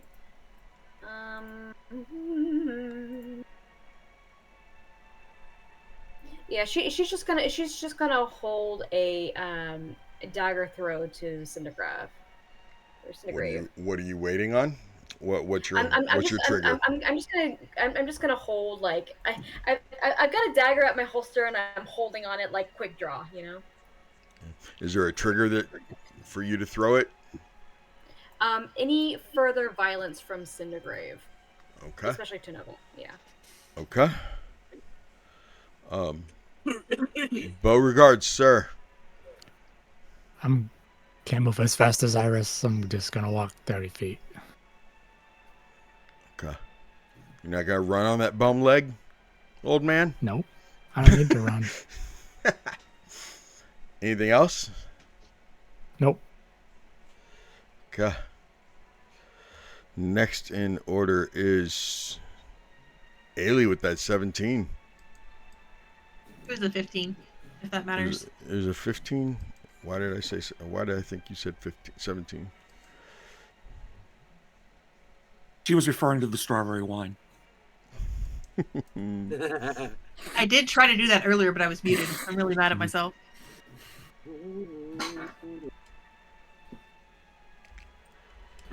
The 15 still goes next. Cool. Okay. Iris, you go on. Okay, you go on 19. That's right. Yeah. Sorry. I go Sorry, Cindergrave. it got all mixed up. I don't know what I was doing. So what are you doing, Ailey? I have a weird question. Did you see what just? There's a fucking peanut allergy in D&D, and you got a weird question. Look. I also asked you if I could piece together a familiar out of broken harvested parts. I can come up with weird questions, okay? Don't underestimate me, damn it. No.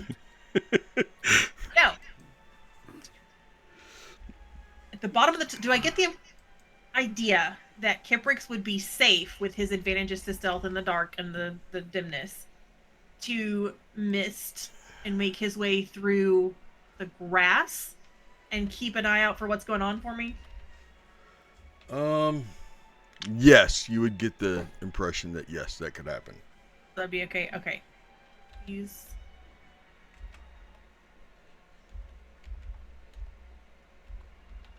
I don't know how we come down from this adrenaline dump tonight, guys. Holy shit. I thought everything was calm. And does he have like an independent action like that?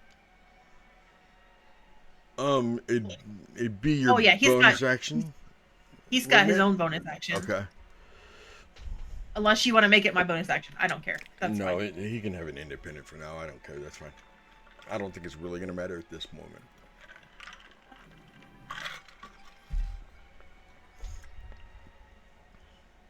Okay, I'm going to have him do like his full movement. Okay. The thing. I already forgot where that mark was.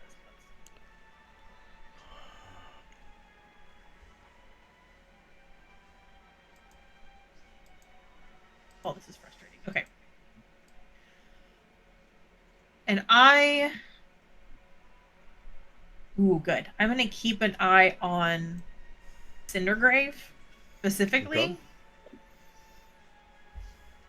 Okay. And I will go ahead and knock an arrow.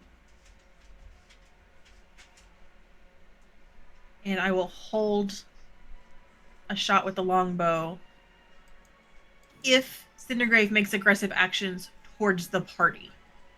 Okay. I don't really care what he does to anybody else. Okay. And I will... yeah, I'll sit right where I am for now.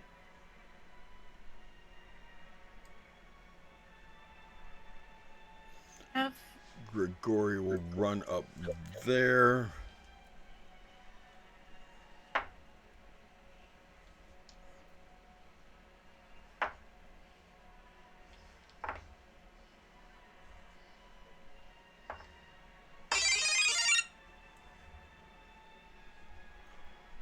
And he will rush to his sister.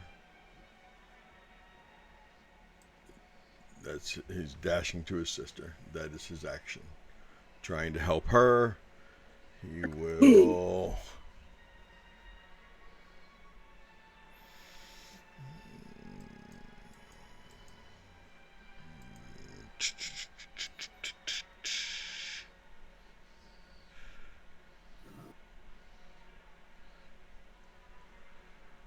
You have nothing to heal her, do you? Nothing at all to fucking heal her. Okay. That is Grigori's turn. It is Kaida's turn.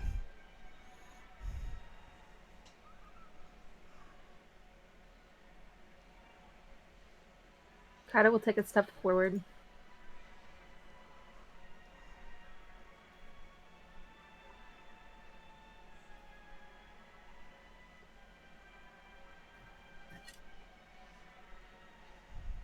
She'll look at... She'll kind of reach a hand out and just kind of touch Nova's back just to kind of let him know that she's right there. Okay. Because I know he's... You'll feel him tense. Sorry, cold. No, it's not the cold. It's just the sudden touch. Yes. How about yes? He's a furry guy. Yeah. And she'll look at Cinder. This is not honor. You are not a warrior, and you are not worthy of succession. You did not challenge her. You did not go before your circle to ask judgment. You reached for an opportune moment and called it leadership and demanded people bow before you. Sorry, I was getting the accent. She's going to turn back to Nyland. Okay.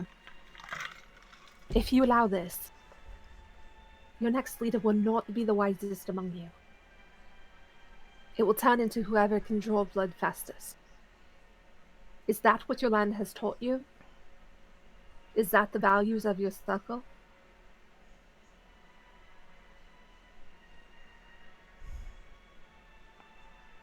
So I called upon you. She looks to Nyland and she's going to look over to whom she presumes is Ashen because everybody else has introduced themselves. And you?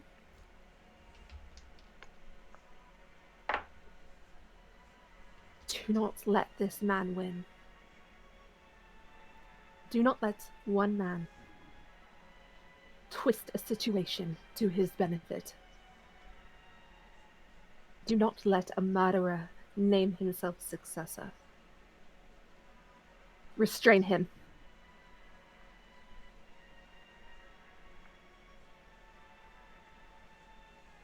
Is that your turn? I'm holding a spell. Okay. What is the trigger? Trigger is if I see...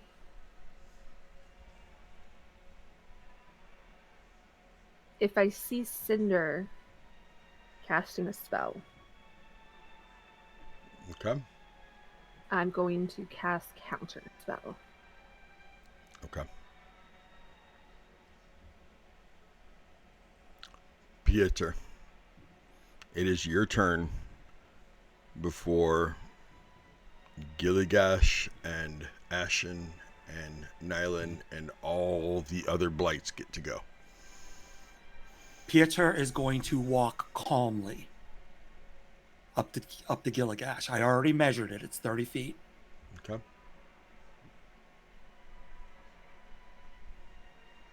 Once I touch the hand, I will move up to 30 feet. Okay. So I'm next to Nova. And I'm going to reach out and touch her, and I'm going to cast Cure Wounds at the second level. Okay.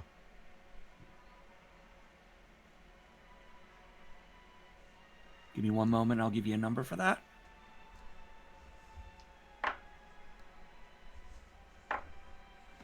She gets 19 hit points back. Jesus. And I will look at Nova with the look of, I got you. I'll give you a nod back. And then I will stand up and universal sign of non-aggression. As Gyillygash is getting her wherewithal, Ashen orders the blights that he was in charge of, which are needle blights, to take Cindergrave. Nyland then follows suit and yells for the Twig Blights to hold him. And as they all start moving in, Gyillygash reaches back beside her brother towards Winter Splinter and says, "Finish Cindergrave. And Winter Splinter will step up here. Why are you? What are you doing? May I have a turn at him?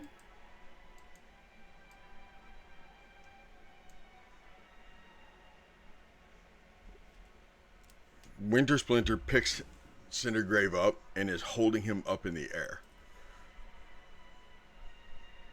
restraining him. Iris is going to grow out her fingernails.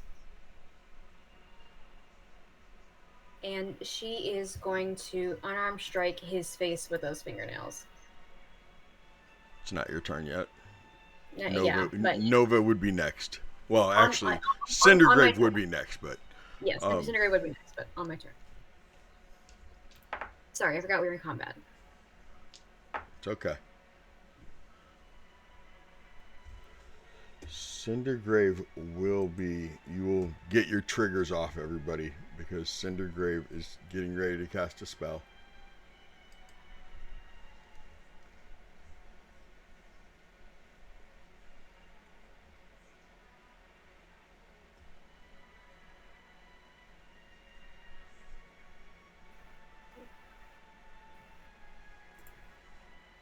It'd be a 6th level.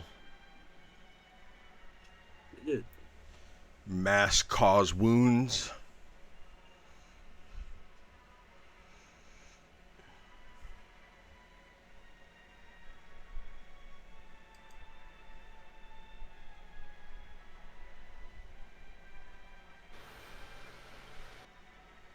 May I use the light in the darkness? Go ahead.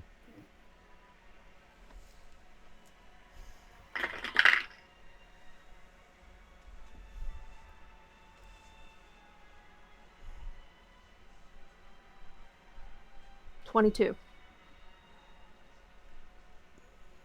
6th level. That beats the 6th level. Who else had a held action? Didn't you had one on your dagger? Eilidh had one also, didn't she?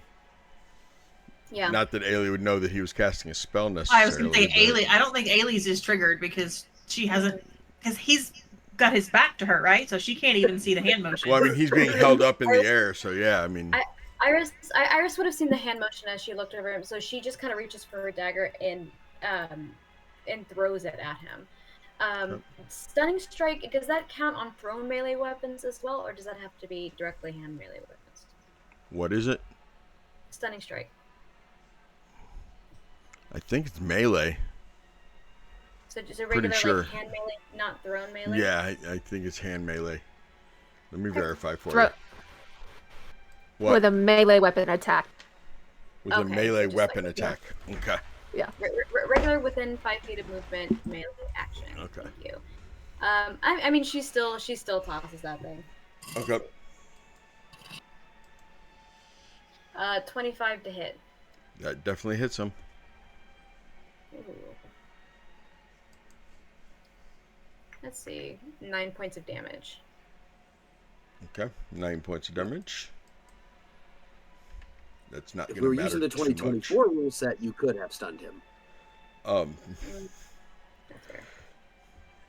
If you had a different DM, he'd be using a 2024. On the Blight's turn, they will all start surrounding. They're not surrounding you as much as they're surrounding Cinder Blight, who's being held out like this by Winter Splinter. And the needlers start shooting him with needles. The twigs start hitting him, beating him. If any vine blights can get close enough, they start entangling him. Winter Splinter lets go as he hits the ground, and he is being given back to the earth. And that is where we're going to end this session. Yes, you should have waited for the pumpkin juice, lad. Now you're gonna be it. That's definitely a line. Yeah.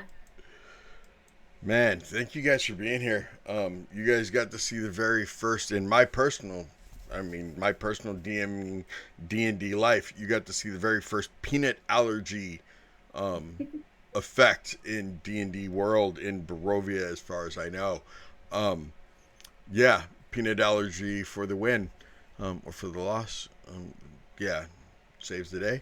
Anyway, thank you for being here. Tonight has been a wild ride. I thought it was going like this, and we were climbing and we were climbing, and all of a sudden Strahd shows up, and then Strahd leaves, and then there's a jar of peanut butter, not a jar of dirt. It was completely nuts.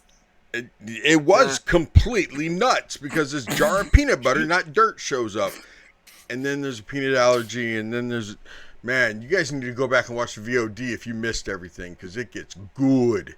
It gets really good. I will be back here tomorrow night with Crafty Nerd, Kelsey. And we will see you then. Thank you. We'll see you guys next week. This was crazy.